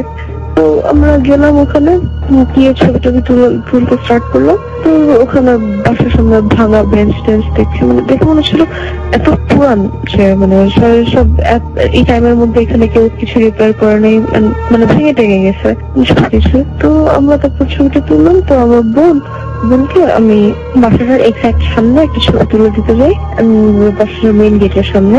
ওই গেটের পরের সামনে একটু জায়গা, মানে গেটটা দিয়ে ঢুকতে একটা জায়গা, তারপর বাসাটা। তো ওখানে দেখি ওকে ছবি তুলতে যাওয়ার সময় আমি হঠাৎ করে খেয়াল করি যে ওর এক্সাক্ট পিছনে একটা ক্রস। তো আমি ওকে একটু সরতে বলি, আমি তারপর গিয়ে দেখি ওখানে একটা কবর পূজা করা ক্রস। দেখে আমরা তখন এই স্নো পড়া স্টার্ট করে হঠাৎ করে। এটা আমার কাছে খুবই বিরাট লাগে যে হঠাৎ করে এই ওয়েদারের মধ্যে হঠাৎ করে কিভাবে স্নো পড়লো মানে ওই জায়গাটাতে। তো আমরা বোনকে বলছি এখানে এত বিরাট হঠাৎ করে স্নো পড়ে কেন? বোন বলছে স্নো পড়তে পারে, এটা আজব কি? আমি বলি না, এই টাইমে তারপরে হঠাৎ করে আজকে রোদ উঠছেন। ও বলে যে না, এটা কোনো ব্যাপার না, তুমি আসার বলতে কিন্তু খবরটা দেখে না আম্মু যাতে আমরা ঠিক করে যে আমরা চলে আসবো। আমরা গাড়িতে উঠে বাসায় চলে আসি, কিন্তু তারপর থেকে যা সমস্যা শুরু হয়। আমরা তারপরে বাসায় চলে আসলাম। তারপরের দিন আমার বোন একা বাসা ছিল, লাইক সানডে ছিল। তো আমি আব্বুর সাথে একটু বাইরে বের হই, আম্মু বাসা ছিল। তো ও একা বাসা ছিল। তখন মানে ও আমাকে হঠাৎ করে ফোন দেয়, ফোন দিয়ে বলে তুমি কই আসো, তুমি তাড়াতাড়ি বাসায় আসো। বললাম কেন, কিছু বলে আমি ফোনে বলবো না। তো আমি বাসায় আসলাম, এসে তারপর আমাকে বললো যে তুমি বিলিভ করবো না আমি জানি, বাট আমি কিচেনে গেছিলাম ভাত আনতে। তখন ওখান থেকে মানে লিভিং রুমের বারান্দা থেকে একটা আওয়াজ পাই, কি জানি আল্লাহ আল্লাহ বলে জিকির করছে, একটা হেভি মেল ভয়েস। তো ও খুব ভয় পেয়ে যায়, কিন্তু ওভাবে যে কে না কে, এই জন্য ও মানে কয়েকবার জিজ্ঞেস করে যে কে ওখানে, বাট কে ও মানে তার মতো জিজ্ঞেস করা যায়। তারপর ও ভাবে ও আম্মুর বেডরুমে চলে আসে। তারপর আমি ওর কথাটা শুনলাম, শুনে আমি ফ্রেশন আপ হতে গেলাম, বাইরে থেকে আসছি যেহেতু। তো আমি হঠাৎ করে মানে অনেক জোরে দরজা লাগার আওয়াজ পাই। আমি তো ভয় পেয়ে যাই যে কি হঠাৎ করে কি কি হলো। তো আমি দৌড়ে আসি, এসে আম্মুর রুমে দেখি ও বসে আছে। তো আমি ওকে জিজ্ঞেস করি যে হঠাৎ করে দরজা লাগালো কেন, মানে লক করে না ঠিক, দরজা ধাম করে লেগে গেছে এরকম আওয়াজ। তুমি ওকে জিজ্ঞেস করলাম যে তুমি দরজা লাগিয়ে দিলা কেন? এত জোরে। তো বললো যে কই দরজা লাগছে, আমি তো টেরই পাইনি, বাট এত জোরে আওয়াজ আর খেয়াল করে না, ইটস লাইক ইম্পসিবল। আমি আবার কিচেনে গেলাম ভাত আনতে, তারপর হঠাৎ করে আবার একই রকম আওয়াজ হয় অনেক জোরে। আমি আবার দৌড়ে আসি ওর রুমে, ওকে জিজ্ঞেস করি, একই আনসার দেয়। আমি খুব সাথে যাই, তো আমি রুমে বসে থাকি কিন্তু আম্মু আসা পর্যন্ত। তো তারপর থেকে তো উল্টাপাল্টা কাহিনী শুরু হয়। লাইক আমি ওর সাথে ঘুমাই, ও ভয় পেত রাতে। একদিন রাতের বেলা মানে ও তারপর থেকে মানে অনেক ভয় পেত, তো আমাকে বলে যে উইন্ডোর সাইডে ও কখনো ঘুমাইতে চায় না। তারপর থেকে বলে ও নাকি উইন্ডোর সাইডে ঘুমালে ও দুঃস্বপ্ন দেখে, ওয়ালের সাইডে ঘুমালে দেখে না। আমার কাছে একটু অবাক লাগে, তারপর আমি বিশ্বাস আমি উইন্ডোর সাইডে ঘুমাবো, দেখি কি হয়। আমারও না আগে কোনো নাইটমেয়ার হতো না তেমন একটা, ওয়ালের সাইডে ঘুমালো, উইন্ডোর সাইডে ঘুমাই এন্ড আমি উল্টাপাল্টা স্বপ্ন দেখি। এরকম অনেক বাজে অবস্থা হয়। আম্মু আস্তে আস্তে আজকাল ভয় পায়। এন্ড দেন এটা কয়েকদিন আগে হয়েছে, আপনাকে মেল করার পরে তারপর আমি মানে আমার বোন, আমি আম্মু আমরা সবাই বাইরে ছিলাম। এন্ড আমরা মানে বিকালবেলা আমি আর আমার বোন আম্মুকে পিক করতে গেছি ওয়ার্ক থেকে। আমরা আসছি, তো লেট হয়ে গেছে আসতে, রাত 8-9টা বেজে গেছে। এসে বাসার মধ্যে ঢুকছি, তো আম্মুর বেডরুমে দেখি কি যেন মানে রেড মানে মানুষের পায়ের ছাপ, লাল রঙের ফুটপ্রিন্ট না। এখন মানে ব্লাড হবে না, কারণ আম্মু ওটা বসে ওই লাল গুলো ওগুলো হাত দিয়ে ধরে দেখে মানে পাউডার। তো আমরা আপুনিকে আম্মু জিজ্ঞেস করি যে লাল আলতা হতে পারে, কিন্তু আলতা আপুনি তো ভিতরে ওর ওয়ার্ড্রোব থেকে একটা বক্সের ভিতরে ওর সব চুরির সাথে আলতা ছিল, ওখান থেকে আলতা বের করে দেখে যে আলতা ওরকম যেভাবে রাখছিল ওইভাবে আছে। তো ওর কিছু একটু ভিড় লাগে। আমরা তারপর বাসায় আম্মু অনেক খুঁজে দেখে যে কোথায় লাল পাউডার আছে। লাল পাউডার থাকলে আমাদের পায়ের ছাপ, মানে কার পায়ের ছাপ হবে? আমাদের পায়ে, আমাদের সবার পা ক্লিন ছিল। পাউডারটা আম্মুর হাতে যে লাগছে, তারপর আম্মু হাত ক্লিন করার পর অনেকবার মানে সাবান দিয়ে কয়েকবার তো চলছে পাউডারটা যাওয়ার জন্য। তো আম্মু তো ভয় পেয়ে গেছে। আম্মু হচ্ছে যে এখানে কে ঢুকবে আমাদের অ্যাপার্টমেন্টে, আর কারোর কাছে চাবিও নেই। হ্যাঁ, আব্বুকে ফোন করে জিজ্ঞেস করে, আব্বু বলে না আব্বু আসে নেই। তো একটু ভিয়ার্ড লাগে ওখান থেকে। তারপর থেকে আমার বোন এই রুমটা অ্যাভয়েড করে। তারপর এই উইকে এই মানডেতে আমার বোন রাতের বেলা শুয়েছিল রুমে, আমি মনে হয় অন্যদিকে ছিলাম। তো ও মেবি ঘুমিয়েছিল 7-8টার দিকে, আমি মেবি আম্মুর সাথে অন্যদিকে ছিলাম। হঠাৎ করে ওর মনে হয় ঘুম ভাঙছে। ও বললো যে ওর ঠিক মনে নেই যে কি ধরনের স্বপ্ন দেখছে, বাট ওর ঘুম ভাঙছে স্বপ্ন দেখে। এন্ড দেন ও ঘুম থেকে উঠে দেখে ওর কভার্ডের সামনে কি একটা ফিগার। ও দেখে ও খুব চিল্লাচিল্লি করে, কিন্তু আমরা কেউ শুনি না। তারপর ও রুম থেকে দৌড় দিয়ে বের হয়ে যায়। বের হয়ে গিয়ে তারপর আমাদেরকে বলে যে ও কি দেখছে, কিন্তু আমরা তারপর দেখি কিচ্ছু নাই। তো এগুলো আমাদের কাছে খুব অবাক লাগে। এন্ড তারপর আমরা ঘুমানোর সময় আমরা ফিল করি যে আমাদের মানে আমরা যে ব্ল্যাঙ্কেট দিয়ে ঘুমাই, আমি ফিল করি যে আমার পায়ের উপর কি জানি একটা মানে আরেকটা কিছু একটা উঠে ক্রল করে কিছুক্ষণ চলে যায়। এন্ড দেন রুমের দরজা যদি আমরা মানে খোলা রেখে ঘুমাই, হ্যাঁ, তাহলে ঘুম থেকে উঠে দেখি মানে আম্মু আসে না। ঘুম থেকে রাতের বেলা 2-3টার সময় ঘুম ভাঙলে দেখি দরজাটা লাগানো পুরোপুরি। আবার যদি একদম লাগিয়ে ঘুমাই তাহলে মনে হয় যে মানে হালকা খোলা। এই জিনিসগুলো খুব অবাক লাগে।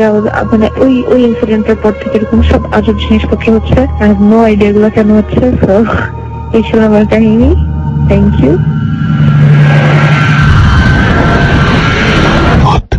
FM haunted by Airtel.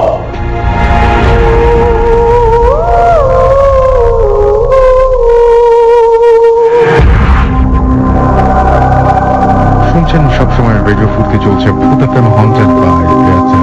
আমি দেখতে পাচ্ছি যে অনেকে SMS করেছেন, অমি SMS করেছেন, আমাদেরকে ইমরান SMS করেছেন, ছোট ভূত SMS করেছেন। আচ্ছা, অনেকেই বলছেন 3টা পর্যন্ত চান, যেটার জন্য SMS চেয়েছেন। আমি জানি যে অনেকেই 3টা পর্যন্ত চান, তবে এটা টোটালি আপনাদের উপরে ডিপেন্ড করে। কেন বলছি আপনাদের উপরে ডিপেন্ড করে? সেটা হচ্ছে আপনারা আসলে এই শোটা পুরোপুরি ডিপেন্ড করে আপনাদের উপরে, এই কারণে যে আপনারা এখানে ঘটনা পাঠান, আপনারাই এখানে এসে উপস্থিত হন। সো আমরা অনেক ঘটনার মধ্যে থেকে বেছে বেছে সেরা ঘটনাগুলো আপনাদের কাছে শোনাই, আপনাদেরকে সামনে উপস্থাপন করি। তারপরেও অনেক সময় আপনাদের ভালো লাগে না। তো তাহলে মানে যদি আমরা 3টা পর্যন্ত বাড়াই, তাহলে আমাদের আরো ঘটনা দরকার, আরো লোকজন দরকার, আরো অনেক কিছু দরকার।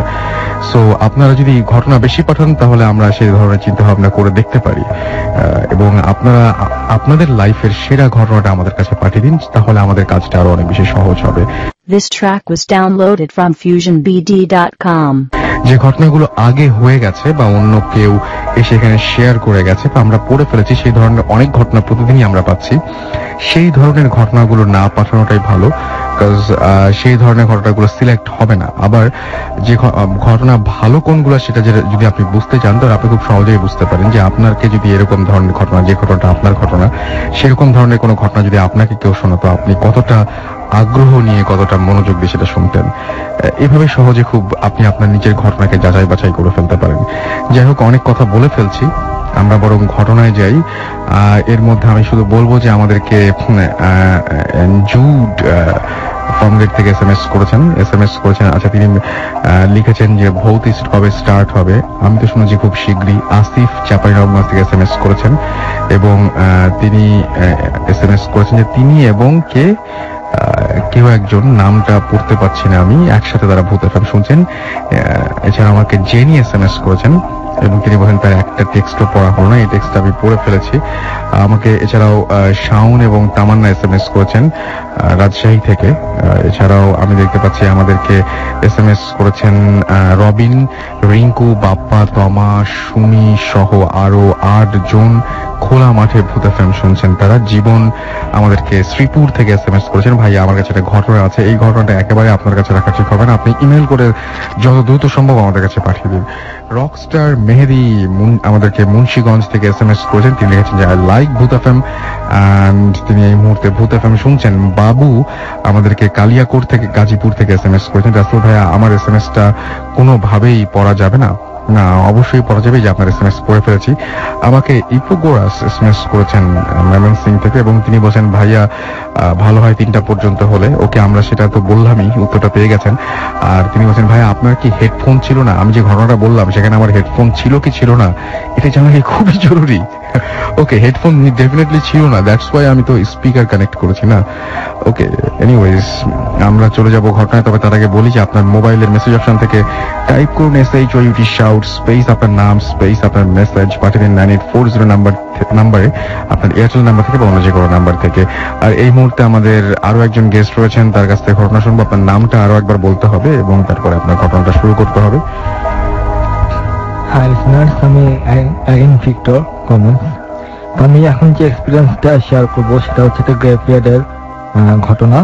এটা আসলে ঘটেছে 1999 সাল কি 98 সালের দিকে।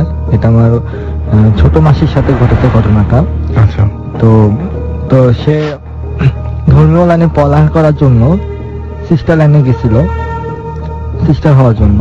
তো মানে মেয়েদের যে ধর্মীয় লাইনে পড়ালেখা, ওটাকে বলা হয় কনভেন্ট, যেখানে থাকে পড়ালেখা করে, আমাদের কনভেন্ট বলা হয় মেয়েদের জন্য। আর যেটা ছেলেদের জন্য ওটা হচ্ছে সেমিনারি। আচ্ছা, তো ওরকম কোন একটা কনভেন্টে আমার মাসি অ্যাডমিট হয়েছিল যে সিস্টার হওয়ার জন্য। তো সে ভর্তি হওয়ার পরে তার পড়ালেখার প্রতি চাপ থাকে, সে রাত জেগে পড়ালেখা করে। তো 2-3 দিন পরে সে দেখে যে পাশে ছিল গ্রেভইয়ার্ড, তার পাশে চার্চ। তো গ্রেভইয়ার্ডে মানে সে রাতের বেলা পড়ালেখা করতে দেখে যে একজন সিস্টার, বৃদ্ধা মহিলা সিস্টার, উনি প্রতিদিন প্রতি রাতে আর কি, সে গ্রেভইয়ার্ডের যে বড় ক্রুজটা থাকে জিসাস ক্রাইস্টের, সেখানে গিয়ে সে প্রে করে। তো এইটা মাসি দেখে মনে করছে অ্যাজ ইউজুয়াল হতেই পারে, রাতের বেলা একটা ভালো একটা পরিবেশ প্রার্থনা করার জন্য, প্রে করার জন্য। তো এটা নর্মাল ভাবে সে আর কোনো চিন্তা ভাবনা না করেই সে নিজের পড়ালেখায় মন দিছে। তো আফটার 40 days সে একদিন আসতেছে তার কলেজ থেকে। তো এসে দেখে যে তাদের যে কনভেন্টে একটা অনুষ্ঠানের অ্যারেঞ্জ করা হচ্ছে, কোন এক সিস্টারের 40 হবে। তো সেই পারপাসে তো সে যখন মেন হলরুমে যায়, হলরুমে গিয়ে সে অবাক হয়ে যায়, সেখানে দেখে যে একজন সিস্টারের ছবিতে মালা দিয়ে তাকে মানে মালা দিয়ে রাখা হয়েছে, মানে সে মৃত, সে মারা গেছে। তো সিস্টারটার ছবি দেখে সে অবাক হয়ে যায় এবং সে মানে বলে যে এই মহিলাকে তো আমি প্রতিদিন রাতে দেখি, বা এই সিস্টারকে আমি দেখি প্রতিদিন রাতে সে প্রে করে গ্রেভইয়ার্ডের যে জিসাস ক্রাইস্টের যে ইয়েটা আছে, ক্রুজটা আছে, ওটা নিচে। মানে এটা সে তার ইনচার্জে গিয়েও বলে যে সিস্টার আমি তো এটা দেখি। তো সিস্টার ওই যে ইনচার্জ ছিল ওনার মারা যাওয়ার পর যে হয়েছে, তো সে তাকে বলে, যে মাসিকে বলে যে এটা আসলে ন্যাচারাল জিনিস, আমরা তো জানি যে মানুষের মৃত্যুর পরে 40 দিন পৃথিবীতে তার আত্মা থাকে, ওকে, এটা আমরা মানি আমাদের খ্রিস্টান কমিউনিটিতে, মুসলিম কমিউনিটিও হয়তো মানে জিনিসটা। তো হয়তো সে তার মানে ভালো কাজের জন্য বা ভালো ফল পাওয়ার জন্য সে হয়তো প্রতিদিন রাতে একটা নির্দিষ্ট সময়ে জিসাস ক্রাইস্টের কাছে প্রে করছে, সে যদি হেভেনে যায়। এটাই হচ্ছে main experience। এবং আপনার মাসি নিশ্চয়ই সেই ঘটনা ঘটার আগে তাকে কখনো দেখেনি বা তাকে চিনতে হ্যাঁ না। হ্যাঁ রাইট, মানে সে দেখেনি, সে যখন অ্যাডমিশন নিছে তখন থেকে তার আগে 2 দিন আগে সে মারা গেছে, আচ্ছা, মানে কোনো পসিবিলিটি নেই দেখা। ওকে। সো আসলে মানে এরকম একটা অদ্ভুত, এটা খুবই একটা অদ্ভুত ব্যাপার। এবং আসলে যদি জানালা খুলে আপনারাও কেউ এরকম দৃশ্য দেখেন তাহলে আপনাদেরও ঠিক এরকমই মানে ভয় লাগবে, মানে প্রচন্ড ভয় লাগবে যে অস্বাভাবিক কোনো ঘটনা যদি দেখে ফেলেন হঠাৎ করে, যে এরকম কোনো জায়গায় দেখলেন যে বাইরে একজন মহিলা হাঁটাচলা করছে এবং কয়েকদিন পরে কোনো একটা বাসায় তো দাওয়াত খেতে গিয়ে দেখলেন যে ওই ভদ্র মহিলার ছবি দেখতে দেখতে জানতে পারলেন যে সেই মহিলা আসলে বেঁচে নেই। যাই হোক, আমাদের কাছে SMS পাঠিয়েছেন রজার, এবং রজার আমাদের SMS করেছেন রাজশাহী থেকে, এবং তিনি বলেছেন যে ইটস হরিবল, এবং তিনি বলেছেন কিপ ইট আপ। রাজ হাসান আমাদের বংশাল থেকে SMS করেছেন। অ্যাকচুয়ালি আমরা সবসময় ভূত এফএম নিয়ে আপনাদের সামনে আসতে চাই, বাট আমি বারবার করে বলছি যে এই শোটা পুরোপুরি আপনাদের শো, কারণ আপনারাই এসে এখানে উপস্থিত হন, আপনারাই ঘটনা শোনান, আপনারাই ঘটনা পাঠান। সো এটা পুরোপুরি আপনাদের ওপরে। আপনারা যদি সবাই মিলে একসাথে মনে করেন যে ঘটনা পাঠাবো না, তাহলে শো চলবে না। আবার আপনারা যদি মনে করেন যে না ঘটনা পাঠাবো, তাহলে শো চলবে। ব্যাপারটা এরকম, মানে ইটস টোটালি ইয়োর্স। আর আমার যেটা মনে হয় যে ভূত এফএম এ যদি ভালো হয় সেটার কৃতিত্ব যখন আপনাদের, ভূত এফএম এ যদি ঘটনা খারাপ লাগে সেটার ব্যর্থতা অবশ্য আমার হওয়া উচিত। এনিওয়েজ, যাই হোক, আমাকে নিম্মি SMS করেছেন, নিম্মি ইরিন টঙ্গী থেকে SMS করেছেন। আমাকে রবিউল ইসলাম SMS করেছেন মোহাম্মদপুর থেকে, যে আজকের ঘটনাগুলো ভালো লাগছে। আকাশ আমাদের SMS করেছেন এবং তিনি বলছেন যে 2 জন অন্ধকার ঘরে ভূত এফএম শুনছি। আমাদেরকে আবির মোহাম্মদপুর থেকে SMS করেছেন যে ফ্রেন্ডের কাছে বেট হেরে তিনি বট গাছের নিচে ভূত এফএম শুনছেন। ওকে, এবং তিনি বলছেন যে আই এম ফিলিং ভেরি চিলড। ওকে, আমাকে লিয়ানা SMS করেছেন বনশ্রী থেকে, যে আমার SMS পড়েন না কেন, আপনাদের ব্যাকগ্রাউন্ড মিউজিক খুবই আচ্ছা অসাধারণ বলতে চেয়েছেন নাকি? হ্যাঁ, ওকে। আমাদেরকে এছাড়া মুজাহিদ SMS করেছেন, মুজাহিদ ইসলাম। এছাড়াও হেলেন বরানি থেকে SMS করেছেন। এছাড়াও আরো অনেকেই আমাদের সঙ্গে SMS এ উত্তর দিচ্ছেন, কথা বলছেন, এবং যারা SMS এখনো পাঠাতে চান তারা SMS পাঠাতে পারেন, লিখে ফেলুন SHOUT শাউট স্পেস আপনার নাম স্পেস আপনার মেসেজ পাঠিয়ে দেন 9840 নম্বরে। আমরা পরবর্তী ঘটনায় যাব, তবে তার আগে একটা ছোট্ট বিজ্ঞাপন বিরতি, ফিরে আসছি একটু পরে। স্টে টিউনড রেডিও ফুর্তি এন্ড ডোন্ট স্টপ দ্য ফুর্তি।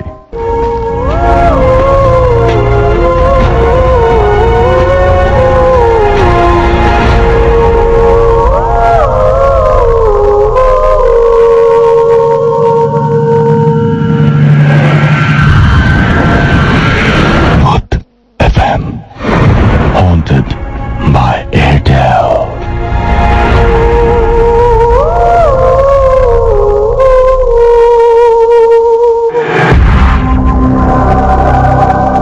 শুনছেন সবসময় রেডিও ফুর্তি, চলছে ভূত এফএম হন্টেড বাই এয়ারটেল। যেমন কথা তেমন কাজ। মাত্র কয়েকটা বিজ্ঞাপন বিরতির পরে ফিরে এসেছি আবারও, এবং এখন চলে যাব সরাসরি ঘটনায়। আমাদের যে লাস্ট পার্টিসিপেন্ট রয়েছে তার কাছে যাব এবং তিনি তার ঘটনা শোনাবেন। আগে আপনার নামটা বলবেন একটু। জি বলুন। রামপুরা থেকে। নামটা বলতে একবার। আমি সাকিব। ওকে। আমি এসেছি রামপুরা থেকে। আমি বর্তমানে স্ট্যামফোর্ড ইউনিভার্সিটিতে সিএসসি ডিপার্টমেন্টে আছি। ওকে। তো আমি আজকে যেই স্টোরিটা মানে আমার যে এক্সপেরিয়েন্সটা শেয়ার করতে এসেছি সেটা লাস্ট 31 ঘটে গিয়েছিল। তো আমার ডিপার্টমেন্টে আমরা 6 জন ফ্রেন্ড, আমি, রাফি, প্রীতম, পৃথিবী আর ইথার, আমরা 5 জন ফ্রেন্ড। আমরা প্ল্যান করি যে ওই 31টা আমরা আমাদের এক ফ্রেন্ড রাফি ওর নানির বাড়িতে মানে উদযাপন করব। তো আমরা যে যার প্যারেন্টস থেকে পারমিশন নিয়ে আমরা 31st নাইট উদযাপন করার জন্য নানির বাড়ি যাই। তো প্রথমে বলে রাখি ওর নানির বাড়ির বর্ণনাটা। অনেক বড় একটা বিশাল বড় বাড়ি, 3 তলা বাড়ি। তো বাড়ির সদস্য মাত্র 3 জন। ওর নিচতলায় ওর নানি, ওর খালা এবং ওর একজন খালু থাকে। তো এর আগে শুনেছিলাম ওই বাড়িটা একটু হন্টেড, আরো অনেক ঘটনা নাকি ওই বাড়িতে ঘটে গিয়েছিল, বাট এবার আমি নিজেই এক্সপিরিয়েন্স করেছি সেটা এখানে আমি বলতে এসেছি। তো যখন আমরা ওর নানির বাড়িতে পৌঁছাই, তো ওর নানি আর ওর খালু আমাদেরকে বলেন যে তোমরা কেউ 6 জন মানে 5 জন আলাদা হও না, তোমরা একসাথে থাকো, আর কারো যদি কোনো প্রয়োজনে কেউ আলাদা হতে চাও তাহলে অ্যাটলিস্ট একজনকে সঙ্গে নিয়ে তারপর আলাদা হই। তো ওনার কথা মতো আমরা সেটাই পালন করলাম। তো আমরা উপরে উঠলাম 2 তলায়, 2 তলার ফ্ল্যাটটা। তো 2 তলার ফ্ল্যাটটা অনেক বড়, টোটাল 5টা রুম ওই ফ্ল্যাটটাতে। তো ওই দোতলা ওঠার পর যেটা লক্ষ্য করি যে মানে ওই রুমে ঢোকার সাথে সাথে গা ছমছমে একটা অনুভূতি জাগে। তো রাসেল ভাই একটা জিনিস কি, মানে একটা রুমে যদি কেউ একা বসে থাকে, পাশে যদি কেউ হাঁটাহাঁটি করে বা পিছনে কেউ যদি এসে দাঁড়ায়, তাহলে একটা অনুভূতি হয়। তো ওর সেই নানুর বাড়ির সেই 2 তলার সেই ফ্ল্যাটটাতে এরকম রুমে একা থাকলে এরকম মনে হয় যে পাশে কেউ হাঁটাচলা করছে, বাট আশেপাশে তাকালে কাউকে দেখা যায় না। তো ঠিক সিমিলার এই ধরনের একটা অনুভূতি ওখানে হয়েছিল, যেটা আমার হয়েছিল। আমি যখন প্রথম ঢুকি রুমে ঢুকে ব্যাগ, আমার ক্যামেরার ব্যাগ, ল্যাপটপ এগুলো যখন রাখি, তখন মানে আমার মনে হচ্ছিল যে আশেপাশে বুঝি কেউ হাঁটছে, কিন্তু কাউকে দেখা যাচ্ছিল না, আর আমার ফ্রেন্ডসরা তখন নিচে ছিল। তো যাই হোক, আমরা রাত্রিবেলা যখন ডিনার সেরে আমরা 5 জন ফ্রেন্ড উপরে উঠি 2 তলায়। তো উঠে আমরা প্ল্যান করি যে আমরা ছাদে গান শুনবো আর ছাদে সবাই মিলে গল্প গুজব করবো, আড্ডা দেবো। তো বরাবরই আমরা সবাই সাউন্ড বক্স, তারপর ল্যাপটপ এগুলো নিয়ে আমরা ছাদে উঠে যাই, আর খাবার দাবার নিয়ে ছাদে উঠি, আমরা খাবো, সারা রাত গল্প করবো। তো ছাদে ওঠার পর যেটা হয়, তো আমাদের মানে 5 জন ফ্রেন্ডের মধ্যে একজন ফ্রেন্ড, ওর নাম ইথার। তো ওর বাবা মা আসলে ঢাকায় থাকে না, ও ঢাকায় একা থাকে মেসে। তো ওর বাবা মার কাছ থেকে পারমিশন নিয়ে আসেনি, তো যার কারণে মানে মিথ্যা কথা বলেছে। ও বলেছে যে ও বাসায় থাকবে এরকম কিছু। তো ওর বাবা ওকে রাতে ফোন দেয়, তখন ও আসলে 12টা বাজেনি। তো ফোন দিয়ে বলে যে তুমি কোথায়? তখন ও বলে যে আব্বু আমি বাসায়। তো বলে আচ্ছা তুমি যেহেতু বাসায়, তাহলে তুমি আমাকে স্কাইপিতে ভিডিও কল দাও। তো ও তো ছাদে, আমাদের সাথে আমরা সবাই ছাদে। তো বলে যে ভিডিও কল দিতে বলছে, তো আমাদেরকে সেটাও জানায় যে আব্বু তো আমাকে বলতেছে ভিডিও কল দিতে স্কাইপিতে, এখন আমি কি করব? তখন আমি ওকে বলি ঠিক আছে তুমি 2 তলায় চলে যাও, 2 তলায় গিয়ে একটা খাটে বসে দেয়ালের সাথে হেলান দিয়ে তুমি তোমার আব্বুকে স্কাইপি কল দাও, যেন তোমার আব্বু দেখে তুমি বাসায় আছো, এরকম কিছু একটা। তো বলে আমার একা একা যেতে ভয় করে, আর ওই বাসাটাও কেমন জানি ভয়ানক। তো ওর সাথে আমরা পাঠাই হচ্ছে প্রীতমকে। তো প্রীতম আর ও নিচে যায়। তো ওরা নিচে যাওয়ার ঠিক 1-1.5 মিনিট পর প্রীতম উঠে আসে। আমরা প্রীতমকে কোনো প্রশ্ন করি না, আমরা গান শুনি আর ফ্রেন্ডসদের সাথে গল্প করি, ফোন করি বিভিন্ন ফ্রেন্ডসদের। তো এরকম প্রায় অনেকক্ষণ অতিবাহিত হওয়ার পর, প্রায় 40 মিনিট, সেই যে ইথারের কথা বললাম যে ওর বাবার সাথে কথা বলতে গিয়েছিল, ও আর ফিরে না। তো অলমোস্ট 12টা বেজে গিয়েছে। তো আমি চিন্তা করছি যে আমরা সব ফ্রেন্ড একসাথে এসেছি 31st উদযাপন করার জন্য, কিন্তু একজন এখন নাই, ওর নিচে যাই, ওকে ডেকে নিয়ে আসি এরকম কিছু, বা ও কি করছে ওটা দেখার জন্য। তো আমি যাই একা একা। তো আমি গিয়ে যেটা দেখি সেটা হচ্ছে ও একটা সোফার মধ্যে একা একা বসে আছে, মানে মাথা নিচু করে, কোনো কথা বলছে না, আমাকে দেখেও মানে না দেখার ভান, এরকম একটা ব্যাপার। তো আমি ওর সামনে গিয়ে দাঁড়াই। তো ওকে বলি যে ইথার তুমি কি একা একা এখানে বসে আছো, আসো, তো আব্বুর সাথে কথা শেষ। ও কোনো কথা বলে না। তো ওকে নিয়ে আমি উপরে উঠে চলে আসি, ওর হাত ধরে টান দিই যে আসো চলো। তো উপরে যাই, আমরা সবাই মোটামুটি আনন্দ করি, কিন্তু যেটা দেখা যায় ও সবসময় এক কোণে একা একা বসে থাকে, আর অন্য মনস্ক একটা ভাব ওর ভেতরে, মানে কোনো আনন্দ বা এরকম কোনো এনভায়রনমেন্ট ওর ভেতরে দেখাই যায় না। তো এটা দেখে আমরা তখন অবাক হইনি, বা এতদিকে আমরা লক্ষ্য করিনি। তো মোটামুটি যখন রাত 2টা-2:30 বেজে গিয়েছে, তখন আমি চিন্তা করি যে এবার আমাদের মানে ঘরে যাওয়া দরকার, ঘুমানো দরকার, কারণ সকাল সকাল আবার বাসায় ফিরতে হবে। তো সেটা চিন্তা করে আমরা নিচে নেমে যাই 2 তলার সেই ফ্ল্যাটটাতে। তো নিচে নামার পরে যেটা হয় সেটা হচ্ছে আমরা এখন ঘুমাতে যাব। তো চিন্তা করি যে এক খাটে তো আমাদের 5 জনের জায়গা হবে না। তো চিন্তা করছি যে আমি আর রাফি আমরা হচ্ছে দক্ষিণ সাইডের একটা রুম আছে, ওই রুমটাতে আমরা শুবো। আর তার পাশে একটা রুম আছে যেটা অন্ধকার থাকে সবসময়, লাইট জ্বালানো থাকে না, বা ওই রুমটা সবসময় অফ থাকে, ওই রুমে কেউ থাকে না, ওই রুমে আর কেউ শোয়নি। তো ড্রয়িং রুমের সাথে আরো 2টি রুম আছে। তো ওই 2টি রুমের মধ্যে ওই ইথার, পৃথিবী আর প্রীতমকে পাঠানো হয়। তো পৃথিবী আর প্রীতম অলমোস্ট ঘুমিয়ে যায়, আমি আর রাফি গল্প করতে করতে থাকি, আর ইথার ওদের সাথেই থাকে, ওদের রুমে ওদের সাথে, ওই প্রীতম আর পৃথিবীর সাথে গিয়ে ঘুমায়। তো আমি আর রাফি গল্প করতে করতে এক পর্যায়ে আমি দেখি যে মানে আমার কেন জানি মনে হয় যে রুমের পিছনে একটা দরজা আছে দক্ষিণ দিকে, দরজাটার পরই করিডোর, আর করিডোরে 2টা বাথরুম, একটা ওয়াশরুম আর একটা টয়লেট। তো আমার কেন জানি মনে হয় যে দরজার কাছে কে যেন দাঁড়িয়ে আছে। তো এরকম মনে হওয়ার পর আমি একটু উঠে দরজার দিকে তাকাই। তো তাকানোর পর মনে হচ্ছে যে কে যেন দরজার সামনে থেকে সরে গিয়েছে। বাট আমি এরকম কোনো ছায়া দেখিনি কিংবা কোনো মূর্তি দেখিনি, বাট আমি একটা ওড়না দেখতে পেয়েছি। মানে একটা দরজার সামনে থেকে একটা মানুষ সরে গেলে সাধারণত মানে একটা ওড়না দেখা যায়, এরকম কেউ যদি ওড়না পরে সরে যায়, গায়ে ওড়না থাকে, সেরকম একটা দেখেছি। তো দেখার পর আমি আসলে অ্যাকচুয়ালি আমি ভয় পেয়ে যাই। তখন আর কাউকে আমি কিছু বলি না, আর রাফিকেও আমি এটা শেয়ার করি না। আমি তখন চোখ বন্ধ করে ফেলি। তো ঠিক উইদিন 1 মিনিট ইথার আসে আমার কাছে। সে এসে বলে কি যে মানে এই প্রথম ওকে আমি কথা বলতে দেখি, এর আগে ও চুপচাপ। তো ও আমাকে বলে যে আমরা 31st এখানে এসেছি সবাই সেলিব্রেট করতে, তোমরা কেন ঘুমাচ্ছ, চলো আমরা সবাই মজা করি। আমি বলি মজা যা করার সেটা তো ছাদে করেছি, এখন ঘুমাবো। তো বলে না, আমি কাউকে ঘুমাইতে দেবো না, আমি সবাইকে ডিস্টার্ব করবো এখন। তো আমি রাফিকে বলি এ তো ঘুমাইতে দিবে না, চল আমরা আবার গল্প করি, এ ঘুমাইতে দিবে না সারা রাত। তো আমরা উঠে যাই। তো পৃথিবী আর প্রীতম অলমোস্ট ওরা ঘুমিয়ে গিয়েছে। তো ও গিয়ে পৃথিবী আর প্রীতমকে অনেক ডিস্টার্ব করা শুরু করে, আর ওর ভেতরে একটু চাঞ্চল্য ভাব দেখা যায়, মানে অস্বাভাবিক আচরণ। ও এদিক ওদিক দৌড়াদৌড়ি। তো হঠাৎ করে ও কোত্থেকে যেন একটা বড় 800 ml অ্যারোসলের ক্যান নিয়ে আসে। তো ওইটা পুরোটা শেষ করে ফেলে ও, সবার গায়ে মেরে, সবার শরীরে মেরে, হাত পায়ে মেরে।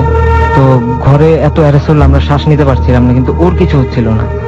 তো এক পর্যায়ে মানে আমাদের মানে যে দুজন ঘুমিয়েছিল প্রীতম উঠে দাঁড়ালে ইথার দৌড় দিয়ে পালিয়ে যায় ওখান থেকে। তো আরেকটা রুমের কথা বলেছিলাম যে রুমটা অন্ধকার থাকে সবসময়, ওই রুমে গিয়ে ইথার দরজা লাগিয়ে দেয়। তো দরজা লাগিয়ে দেওয়ার পর আমরা গিয়ে দরজা অনেকক্ষণ ধাক্কাই, ও খুলে না। 2 মিনিট পর যখন দরজা খুলে তখন দেখি ও স্বাভাবিক দাঁড়িয়ে আছে, হাসছে।